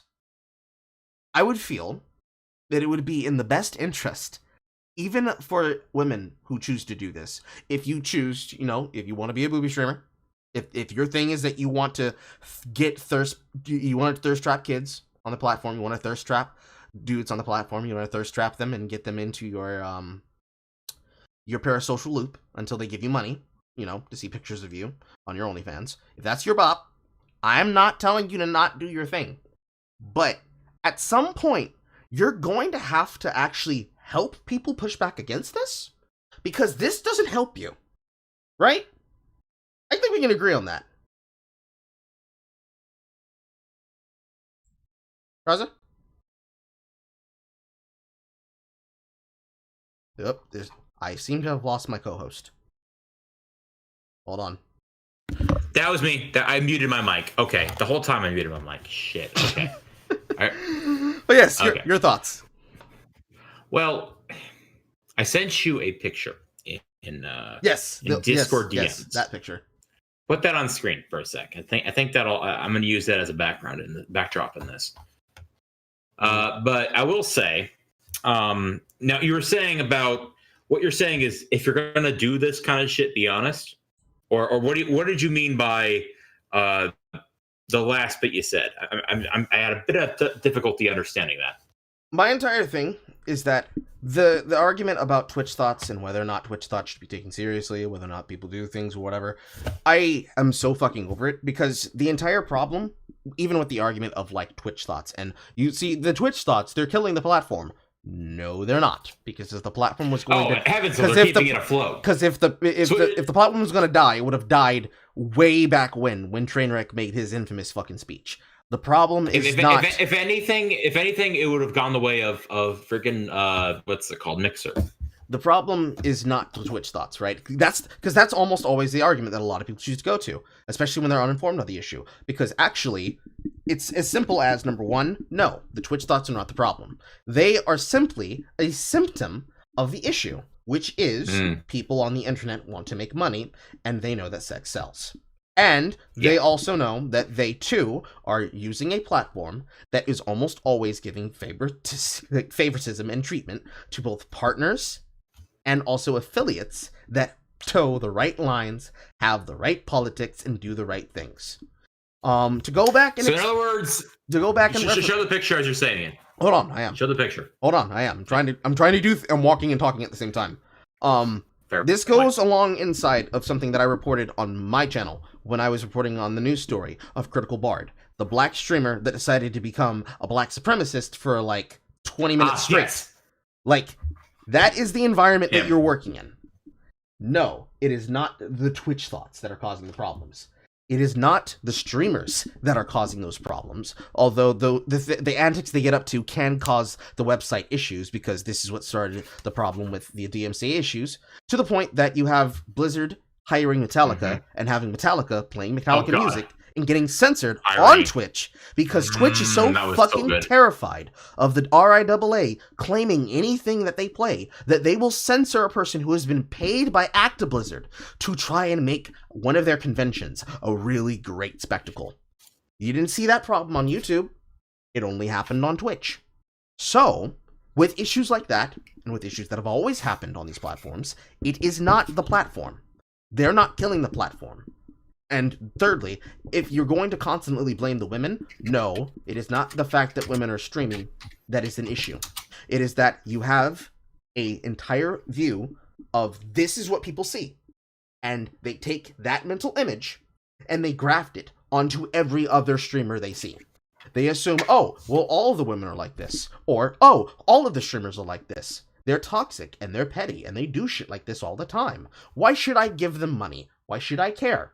And then they carry that energy onto the website, and then they go on to stream of somebody like myself, or somebody like Elspeth Eastman, or somebody like Eefy, or somebody like Dimitri, and they just project that shit and vomit it out at the person, and it's like, dude, what the fuck? It's unfair. Well, at the same time, I mean, Carl, as a counter-argument, I mean, or rather, to be quite frank, I don't fuck with Twitch, because it's like, I don't even want to try the metagame. The metagame is so stacked against you for someone like me, who's far more, I guess, able to well, you know, I'm very, very off the cuff and vocal, and let's just say I probably get banned pretty quickly for simply saying an opinion that no one likes. At the same time, and this is something that I remember seeing on my feed. There's a wonderful artist I know. She's awesome. She actually has had work in the industry. And there was a video, or she was doing a live stream, an art stream. Okay. And I'm not going to lie. She's an attractive, wonderful black woman. Adorable. But, and she's also engaged and soon to be married. Apparently, there was a stream she was on and her boyfriend's on screen at the time, or then boyfriend. And they're like, "Oh, you have a boyfriend? I'm gone." It was like they expected her, if she was on this platform, to be that. So, what you're saying is a negative alternative, but I'm also thinking this is almost the opposite of that in a regard. People expect, whatever, for whatever reason, and that's honestly why I don't touch it, because I honestly just. It's like a metagame. Like the only like you said, the only people that actually make money or success that are a guy are going to be someone who's a partner or someone who's. I mean, you can try. I mean, that's what we're doing. I don't know. I've never gotten into Twitch because I feel like, well, what you said is, or I feel like if they actually did the gaming side of things, but they kept by that and didn't have people hired like this. Figure A as stated, as I've shown, they probably would have gone the way of Mixer a long time ago. Well, the issue is that it wouldn't have happened at all at any kind of speed relative to Mixer, because the entire issue why it's even a problem is that you had an incumbent audience that already existed with the website when it was purchased by Jeff Bezos and Amazon back in 2014 after Twitch Plays Pokemon put it on the fucking map. Because the entire issue is that they can get away with this, not because they also hire people like this, because we talked about that before, with rules like trying to ban a person from referencing something. I think I talked about this, but there was a person who was hired by their company who was just creeping on girls, just creeping on them, and using his position for favoritism, and trying to promote them, and having promoted many of them, like the streamer VO, through the rankings to become partners, and giving them gifts, giving them Christmas and bounty bonuses, getting them the partner status, all with the implication that they had to give them some clicking. And then they implemented that rule that made it so that if a person were to say, well, the reason why you have what you have is because you just have a whole bunch of simps, that person would get banned on the website. Because you cannot use things like simp, incel, virgin, or at some point, I'm hoping they're probably going to do it, Twitch 3 sub, to refer to someone in the derogatory sense and term as... They're going to go that at some point, yeah. As an insult. But the problem is that with a rule like that, you are quite literally protecting a predator. You are making it an inculcated and enshrined rule that nobody can question what's fucking happening in front of them. And it's been happening so much at this point that it's not even that it's an open secret. It's just a fact. Hypocritical as shit. And it happens way too fucking much. We have so many of them that you can count them on your fingers. The most radical of them, let me get this off the screen. The most radical of them that had done this was Invader V. Because we didn't just get to see. Oh God! We didn't just get to see a woman having a ranting meltdown because she had the audacity to say, "Well, it's just $5. You can give me $5." And this was during the coup. You need if you can't give me $5, you're not doing certain things you should do, and maybe you should get a job. That was the shit she said, and she knows how the game's played. So her apology, rather than wearing the short skirt and the makeup and the shit, no, she dresses down, she takes the fucking things off her bed, she does all this shit to try and keep herself from getting roasted. I can actually show you, because I actually did a review of the shit. Excuse me. That was amazing. That whole situation. That whole situation was insane. She just cleaned herself up, did the whole thing.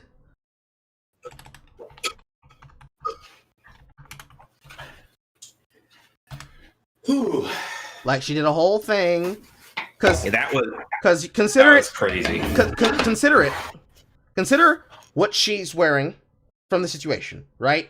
You've got that sweetheart cut top, short skirt, thigh highs, whole thing. Them thighs. Outfit for the apology, because the way that she's actually dressed would usually have a whole bunch of fucking stuff in the background. For the apology, cleans up, hair slicked back behind the ears, conservative-ish clothing, still's got some leggings, but she's wearing shorts this time, professional, preem, proper, and then... and then there's the Then we have Mabel breakdown. the coke-filled rant of how she became a famous... I remember hearing it on, like... God, that was so insane. To this day. I was gonna say, I remember hearing that on a Gundam video. Like, he plays it. And I'm like, what am I listening to? And then I look at it. And at the very end, it's like, cocaine's a hell of a drug. Holy shit. That was the Mabel meltdown, was what I call it. The entire thing... was the costume. The entire thing that's important with the situation of I became a famous Twitch streamer is that this is not... This is not a skit. This is not a joke. This is not a meme. This is not a. I can't believe this someone is actually... not a moment. Like, this is her. What? Go ahead. I love this was the thing I completely forgot about. Someone actually took the time to transcribe it. That's what I think is the funniest part about all this. That someone transcribed it for the video. Oh, continue. Sorry. Yeah. I still can't believe that. Like, the entire issue is that this right here, all of this, even I could say Invader V herself, and the attitude that she projects.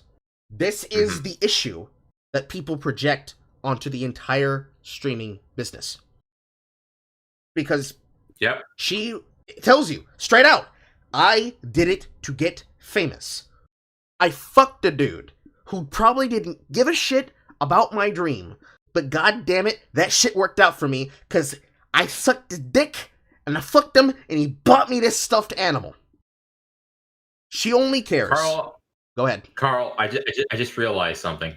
Now that I've watched Berserk, she's Griffith. I continue. That's a fair way to look at it. She is, I could say, the end goal of what clout causes. The attitude that Invader V has is the attitude that causes this kind of drama to come up. It is what causes this kind of mentality in creators. It's what causes this kind of issue on the internet. Because when you get to a point that you hype up mid all the fucking time, and you make it an idea that people have to put themselves out there and do wild shit to get people's attention, they're always going to continue hyping themselves up and hyping up the mid that they have to get to this point. To then where people on the outside who do not stream, who do not create, who are almost always vehemently against this, they never hear from the experts. They never hear from the people who do the research. They only see just a clip out of fucking context, and then they make snap decisions. I would much more prefer it if people did not do that. Because it would be better for everybody. Because it would be easier if Twitch started actually doing the rules. They're never going to do this, but it would be easier. They're never. If Twitch started actually making a point to start banning this kind of shit. I don't want you to censor the women for the clothing. I don't want you to try and censor me for my clothing. I don't want you to do any of that shit. But there has to be a limit. And the limit has to come along at some point. Because if you do not have a limit, this will continue to happen. It'll be really funny, and they'll make for real good content when it happens. But it does not help. Because all it does is hurt women. And worse, it doesn't just hurt women and hurt men. It hurts your company. Because your value continues going down and down and down. And this is the issue with live streaming as an industry. Because Twitch is not the end-all be-all. Realistically, Twitch is a pimp that takes our money and does not help us out. Who makes us have to wait 15 days after we've done work for a month on whether or not we get paid. Where alternatively, I could go and we can build something on YouTube, and even in this goddamn fucking cycle of business, have it work out for us better. Do the exact same thing with make your own website. Make the shit work out better and different. Use shit on Subscribestar. Get it funded by the audience. Go and make things through Ko-fi and have that donation through. Because why the fuck would you want to do that through something like Streamlabs? when they're very much the exact same kind of mindset when it comes to this. It is easier for everybody if people were to learn more about it, but people do not invest the time to look, because why would they? Learning and having opinions that are informed does not help you prevent the problem. And the knee-jerk reactions that happen from shit like this is the reason why you have people like Emmett Shear, say that they want accountability, but instead of giving us accountability and showing, well, yes, we're going to hold them accountable for this and we're going to actually give them a real consequence that carries some level of weight, instead, it's a slap on the wrist, it doesn't do anything, and it causes it to happen the next time, but worse. I feel like it would be smart if at some point you say, okay, let's stop this shit. Let's put a fucking nail in it. This far, no further. You can have your links to your fucking OnlyFans, you can have your links to your Patreons, you can have your links to this, you can do that, but when you do this shit, you're gone. Like, that's how I feel. If they just did that, it would be fine.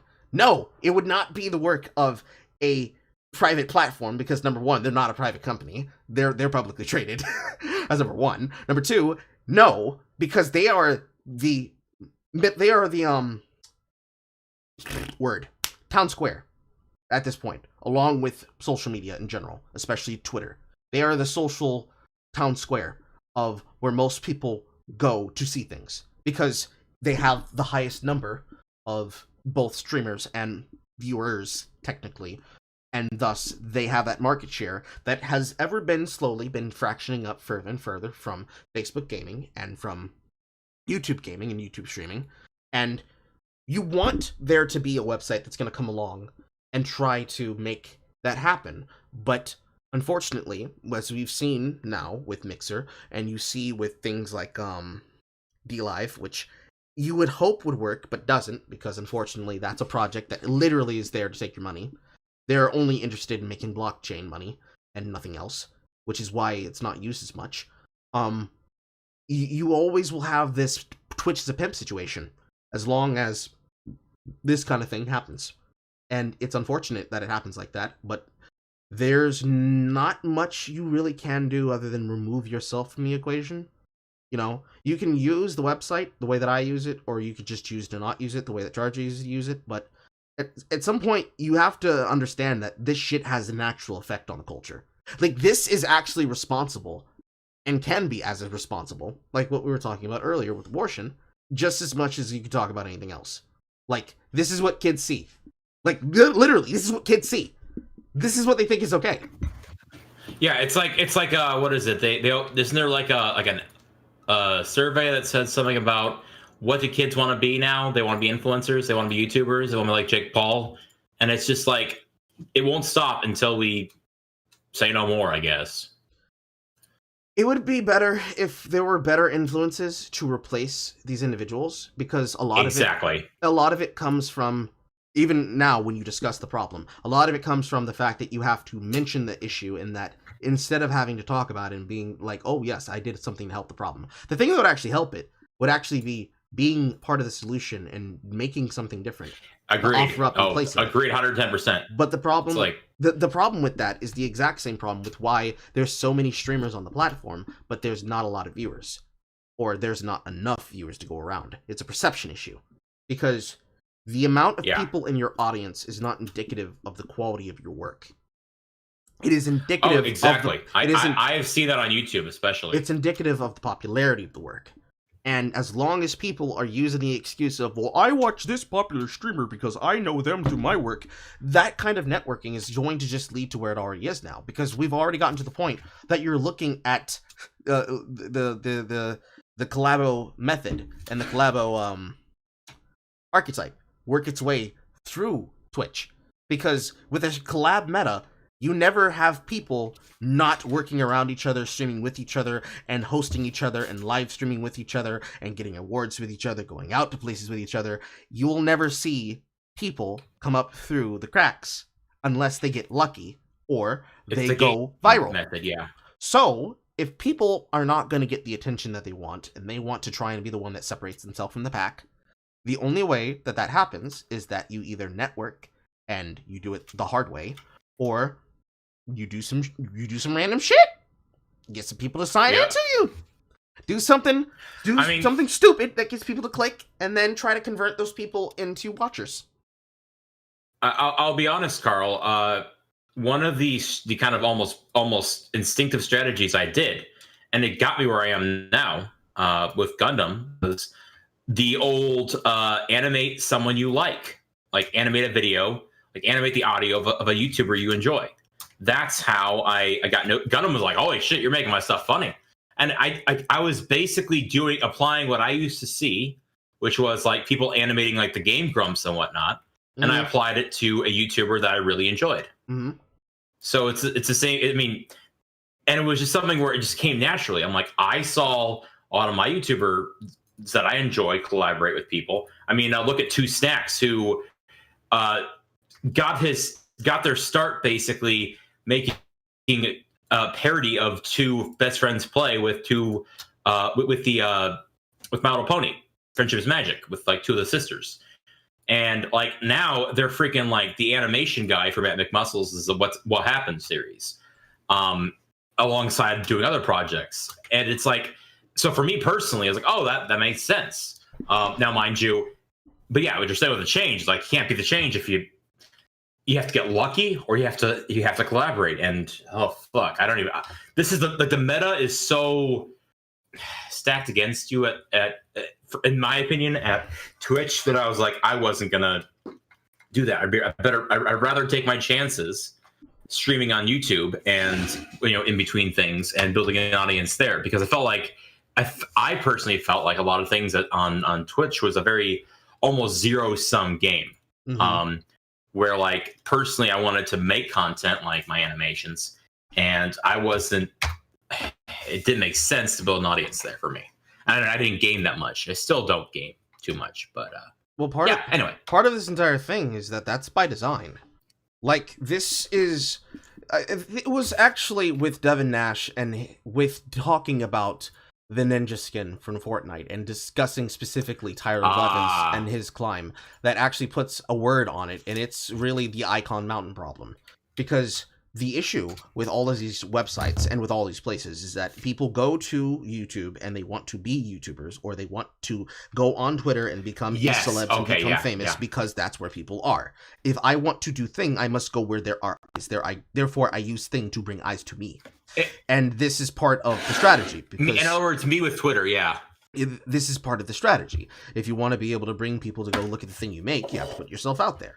So you have to you have to make a YouTube account, so you have a place for your content. You gotta make a Twitter account so you can promote the content and actually see what people are talking about, so you can ride the trends. And then when people see you riding the trends, they're like, oh no, I like that thing too, but I want to see more of this work. And then you make a TikTok, because you gotta promote on TikTok, because before then it would have been Vine, and before that it would have been interaction on Facebook. Have a Facebook account, at least a company account, or like a hobby account, so that if people want to go looking for you and it's like, oh, I wonder if they're on these websites, they are. You can have all of these different ways to bring more eyes and attention to you. But the issue with that is that we're not dealing with the first and second and third generation of content creation. And I say first through third, because the first wave generation of creators was PewDiePie and Jenna Marbles, and agreed. I guess Smosh, and those types. Oh yeah, Smosh definitely. The Fine Brothers, and Epic Rap Battles of History, Nice Peter, Epic Lloyd, William Ways Johnson, and his project for My Favorite Martian, and all of these other kinds of creators. Doing your mom. Like, all of these other creators. That was the first generation of the pure motivation creator. They had a passion, they did the passion, and they created on that passion. And even when it was just a dude putting a camera on himself, whether it would have been PewDiePie or now Markiplier or Jacksepticeye or whomever, you had people who were just doing shit And they didn't intend for it to become something that was successful. But other people saw it and they said, oh, I really like this person. And they started flocking in numbers, and they kept doing the work, and it kept growing, and it kept growing, and they had the advantage of time and being the first people up there. Because early adopter is very important on this factor. Because when you start factoring in early adopter, the other thing you have to factor in here is the time period. Because now, I'm talking explicitly just on this case using YouTube as an example. Because if you use any of this example for any field, it is the exact same concept. You move from the first generation of content creator, who were the innovators, who were not necessarily chasing the trends, but making the trends. Then you had the second wave generation of content creator, which was, I'm going to call them the personality creators. And the personality creators were the people who weren't necessarily showing off a thing that was tied to what they were a fan of, or that they were a hobbyist for, or that they were a creator of, but more that it was, this is the thing I'm doing, and also I'm here. This is where you start talking about, I wouldn't even necessarily put people who are political content creators in here, but this is something that does tie over because it is a little bit of that. This is where you start getting your Ace families. This is where you start getting your MMPR toys. This is where you start getting your Ebby families. This is where you start getting your Daddy-O-5s now that he's been removed. This is where you start getting the people who start copying Jenna Marbles, which is like Alison Laister, that person who made the How to Be Evil sub-series of things. This is where you start getting your what is his name? I want to say DeRay Williams. Small, I believe he's a gay content creator. Like Small, he's got the glass. No, not him. Not Mark S. Brownlee. Oh, you mean the D'Angelo Wallace. D'Angelo Wallace. That's who I'm thinking of. Okay. I was trying to make a meme. I'm trying to come up with the names off the top of my head because I'm thinking of Vine stars right now. The Paul brothers. Rudy Mascalani. Lele Pons. Elijah Koshy. David Dobrik. And all the people, obviously? People associated with them. Yes, even Akila, obviously. All of these kinds of people. Shoe on Head. Technically Dev. Technically Sargon. Technically Razor Fist. Technically what about Mundane Matt, Volder Boy? Yes, Mundane Matt too. All of the people of that generation of content creation, especially including people from fucking Channel Awesome, including any person that made aggregators website content where they were making hobby things of that nature. Those individuals are part of that personality generation. You weren't necessarily just watching it for their content, and they weren't just putting it out there. They were trying to express their creative side through their work. And at the same time, they did a shit on the side. That type of creator became the more Kano type of style of creator, because you could look at doing that more often, and you could figure that out easier. You could find yourself in it better for most. Oh, no problem, Axel. You could figure it out, more or less, and go along and just do things. You didn't have to have a plan, and with the first generation, they didn't really have a plan either. But with the second generation, they had a little bit more of a finger on the pulse of the website, because this is where you started building an actual culture. You had the framework of the culture, but this is where people started to actually become inculcated in it. This would be the time period between 2009 to 2012. And in that 4-year gap, you start seeing all these things coming up and coming together and crossing over with all these different avenues where people can just find their shit. And then that bleeds over into the new generation of content creator, which is the third wave, which is our wave, which isn't necessarily the innovator creator who started out or the personality creator, but now the culture creators. People who are making things that are in their hobby culture, of their direct targeted interest. They have a channel that is dedicated to a thing, and on that channel where they make that thing, they produce the product and the product associates. For somebody like Mahler, he makes reviews. He makes long-form reviews. He likes making long-form reviews. That's what he does. You have Rags, does the same thing. You have Jay, does the same thing. You've got Weekend Warrior, does the same thing. You even have people on the opposite side of that who are of the unbased variety. By the way, shout out to my good friend Weekend Warrior. He's awesome. Yes. Anyway. You've got people like Jenny and all those people who dislike EFAP. They also do this. Captain Midnight, Full Fat Videos, Filmento, Twin Perfect, the BreadTubers who are part of this, your Pig Punchers, your Janitors, your Sean Videos, your technically Quentin Reviews goes in there. Your I'm trying to think of his name. H Bomber guys. Technically, actually, you wouldn't involve and include somebody like, say, Armored Skeptic into the second generation, although technically he would fall in. You would actually put him in the third generation, because he specifically tries to focus on making things that are, like, conspiracy related, or are related to certain topics that he's interested in. That kind of creator. I would argue Gamer from Mars is kind of a through several generations, but he really hit his stride in the third. Like, there are several there's a little bit of crossover here too, because you have people who come from the second generation who have hit their stride in the third generation, and you have some people who are from the first generation who made shit of one style and then chose to switch up entirely and do something entirely different and had more success with that than any other things they did, and have been also Amp Lemon for that one especially, and have shout out to him. He's doing awesome. Better since then. And then you have people who have just been carrying through and have just been existing, who don't really belong to any one generation, where it's clear they came from that, and they were of that generation, and they hit their stride with that generation, which would be like your Moist Criticals, or technically your Keemstars. Although Keemstar would be technically a cockroach variety of this. Not saying he is a cockroach, but he would be like that hardy evergreen tree. He's always been there, in the background. He's always existed in some form. It's like Neil's Assyria, or like other channel, or JonTron is one that's lasted for several generations, and he does it just through consistency and quality. That's another good example. Yes, he's another. I mean, he's like the positive cockroach. He's one of those other examples. Well, cockroach is a bad example because cockroach infers that he is a bottom feeder. Evergreen tree is better because the content being evergreen is the reason why they are so hardy and why they have stuck around for so long and why people come to them.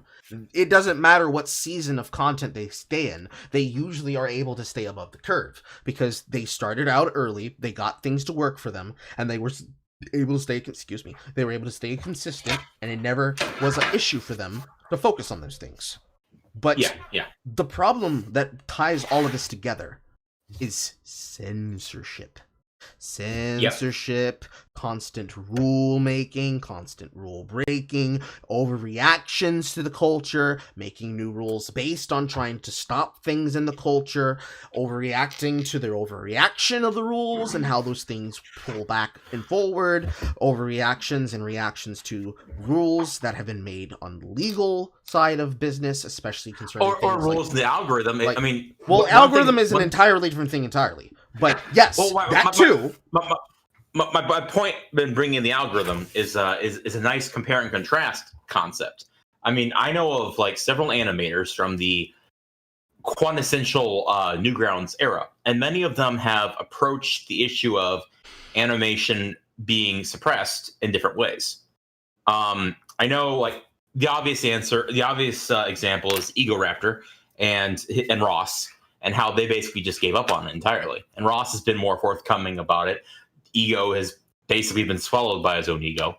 But then you have like other people who've tried to diversify, found success, or even kept doing it. I mean, Oni is a very similar regards to Ego. In fact, they work together a lot.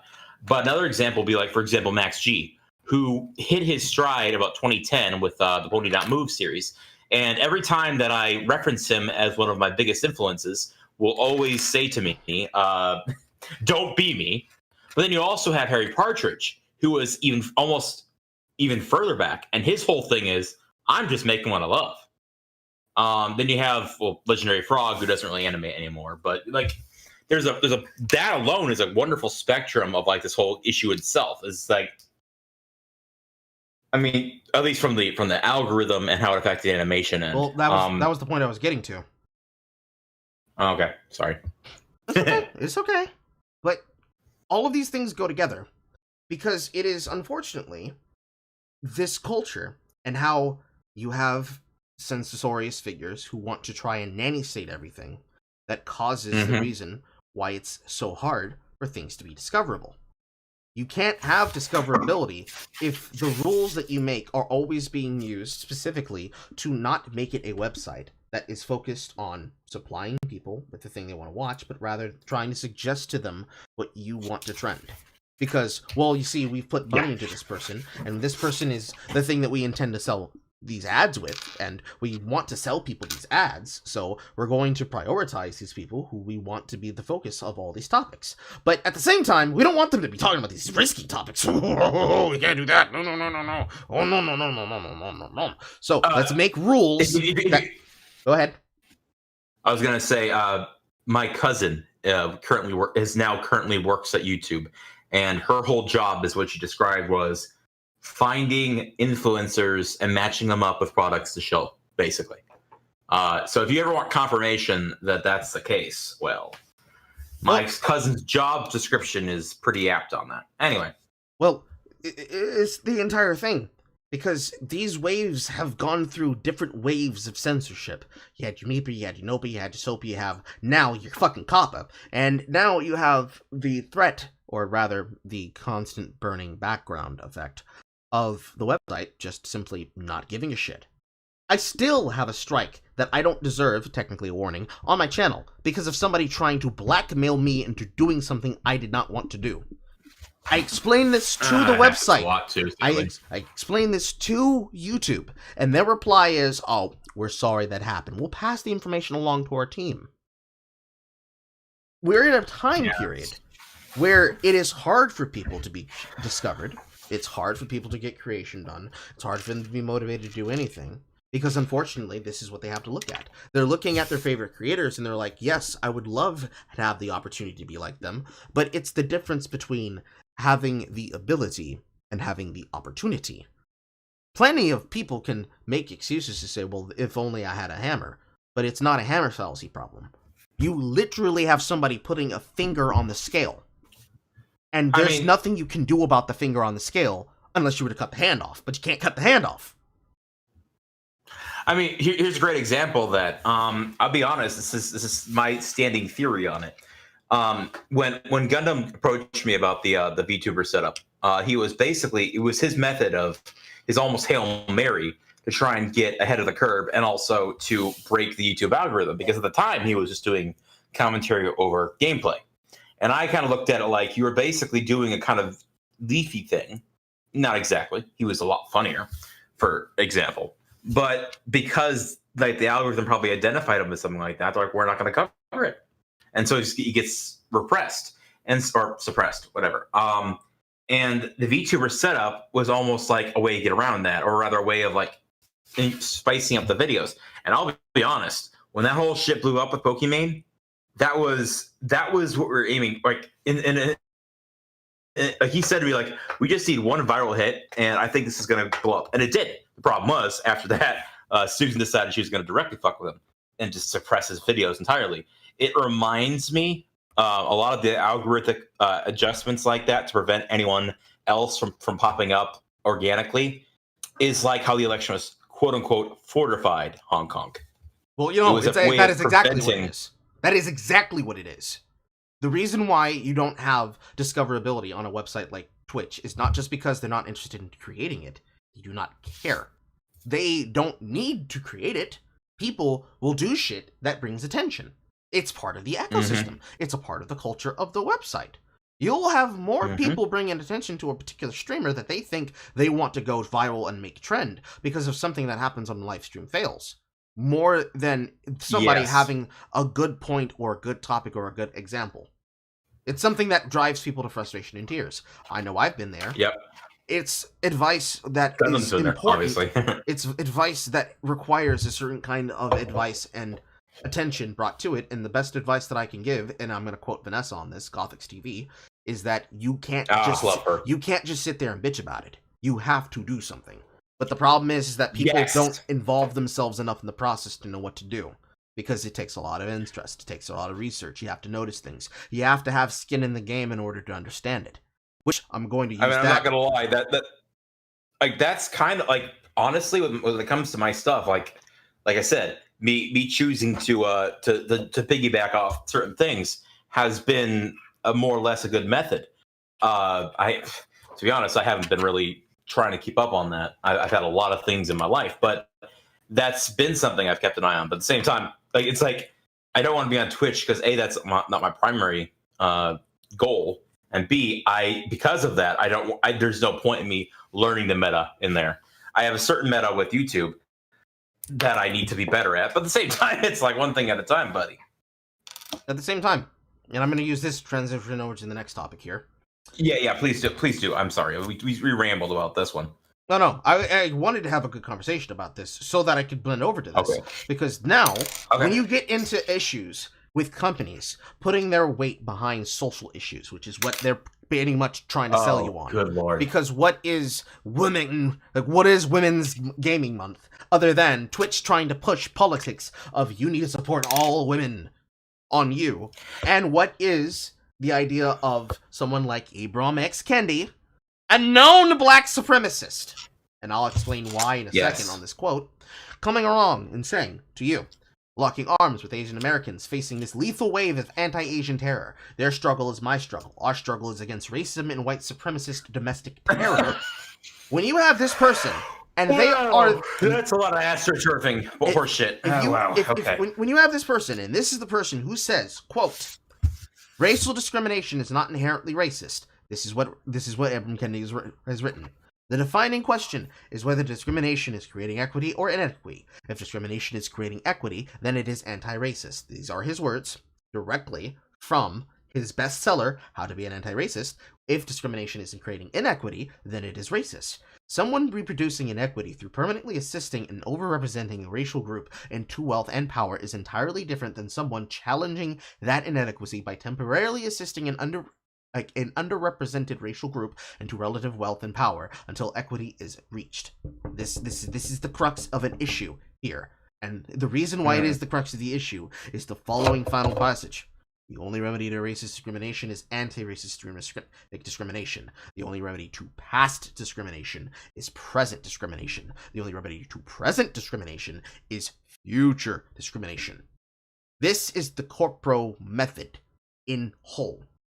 This is also black supremacist speech, because the reason why it's black supremacist is that you're defining the characteristics of a choice based on who is the person who benefits and who is the person who suffers. By defining it this way, and by defining things like, oh, I don't know, Asians are minorities until they're overperforming than over other minorities, then we consider them white. I call them Schrodinger's person of color.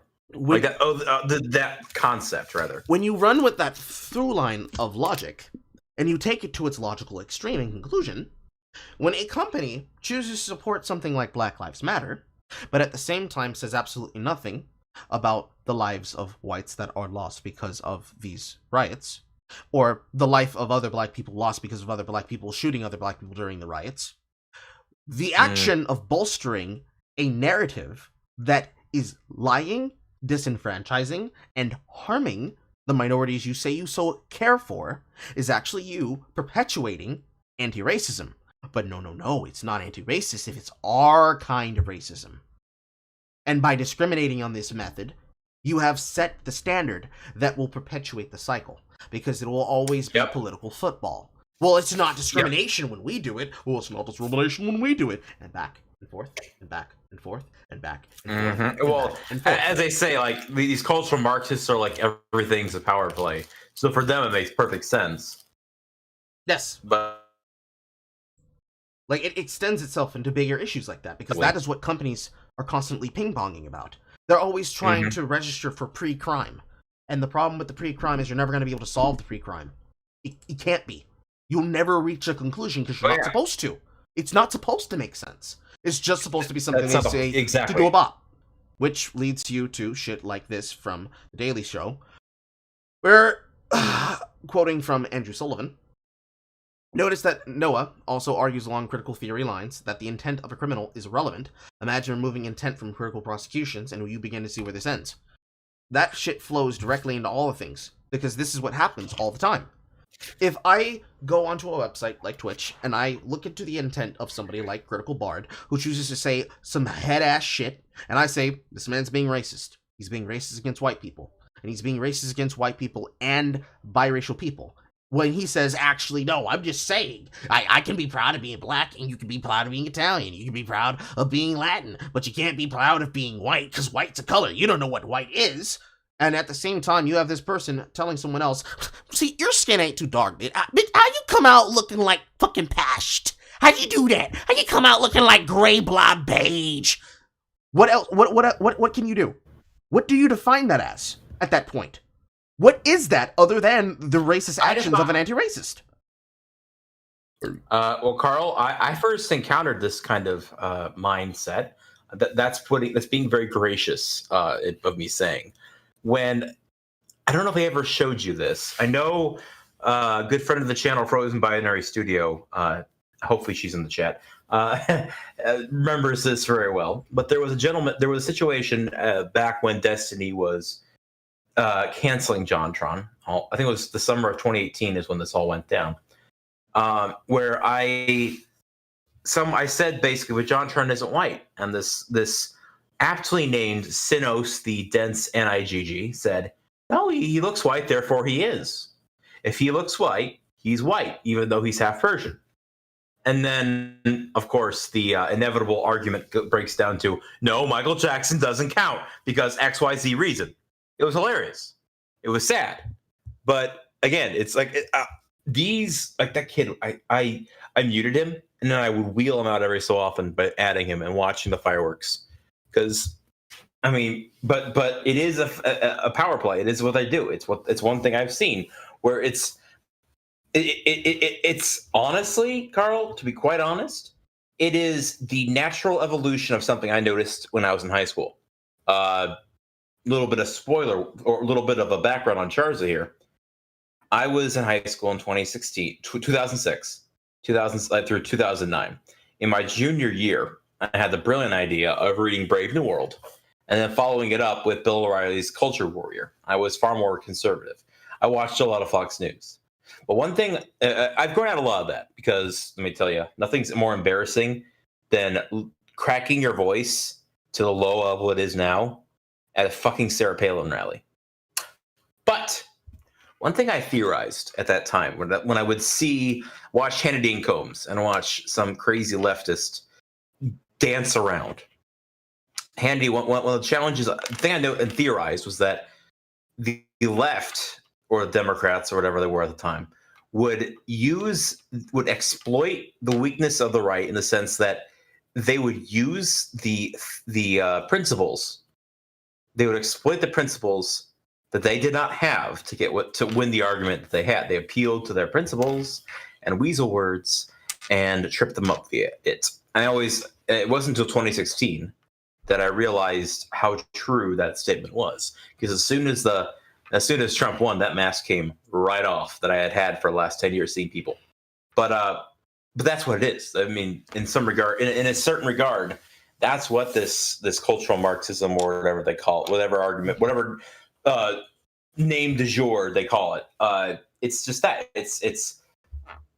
they are using whatever thing they have, any rationalization, to call their bullshit something else. In regards to that, this is why I liked Trump, for example, because when I would prefer, back in the job where I literally shoveled horseshit, for someone to be honest and say it's horseshit. Most people on the left, whether it be Biden saying, it's fertilizer, the thing, well, look, fat, or his amazing secretary of talking to people at the news saying, well, how about you show me where you said that it is horseshit, where that found out, and then we'll come back and talk about it later. Trump would be like, no, that's fucking horseshit. And I at least appreciated that about him. That's why I liked him. Was that he was like, oh, we sold this stuff to Syria or to Saudi Arabia because they pay well. It's like he called it horseshit. And they hated him because he spoke the truth. Which is what you don't do in politics, let me tell you. Anyway. Okay. We have a lot more than I thought, and it is 11:37. I'm sorry. We're going to have to pick this up tomorrow and finish out everything here. But Well, are you doing something tomorrow? I am. My niece, her birthday. That's right. And let me tell you, she promised me. Like, do you want to go over? Like, let's do. I tell you what. If you want to go live, you can. Or I can just put my mic off maybe or something. Or if you want to continue on without me, whatever works. I apologize. For tonight, no, because there's a lot of things here that have to be gone through with both of us. I wish there was other people that could be able to do it as well, but unfortunately, no. Those funds fell through. I apologize. I mean, mid-afternoon, if you want to do that. More than likely, yes. Because you said that it's going as long as we're done. It's like after 6. So if we can do before 6, like 1 o'clock EST. 1 p.m. You mean? Yeah. Yes, we can do that. All right, cool. I think. Well, then we'll resume tomorrow. Then midday. If it doesn't happen on Sunday, then it would have to happen on Monday, and it would have to happen after I get back from. Well, yeah, I work till late, as you know. And I wouldn't mind staying up a little later that night. So we'll try for tomorrow. I apologize, ladies and gentlemen. We all ramble here, and You work in the morning till 8? No, I work at night till 8. 4 to 8 is weekdays. No. If it was to go to Monday, then we'd be doing it in the morning. Oh yeah, no, not in the morning. Sorry. So we'll do it midday tomorrow, around 1 o'clock to 5. Would that work? Probably yes. Okay. I think we'll have enough time there. We've been talking for about 2 hours now. That'll be more enough time if we have 4. Let's see here. Where are we? We are right here. How many you got left? How many we get through versus got left? This. I've been deleting it. I let's try 1, 2, 3, 4, 5, 6, I'll tell you 7, 8, 10, 11, 12, at least 21. Total or left? Left. A lot of these are just links connected to the same 4 hours should be enough. Like a lot of these links are connected to the same story, but the conversations that come from them will run long. So. Oh yeah. Well, then we'll do a 4-hour marathon at max. I think that'd be fun. Get our coffee, have a good time. Yeah. Midday. Lazy Sunday afternoon. Right I like that. Lazy on a Sunday afternoon. That's fun. Right. So good conversations tonight. What can I say?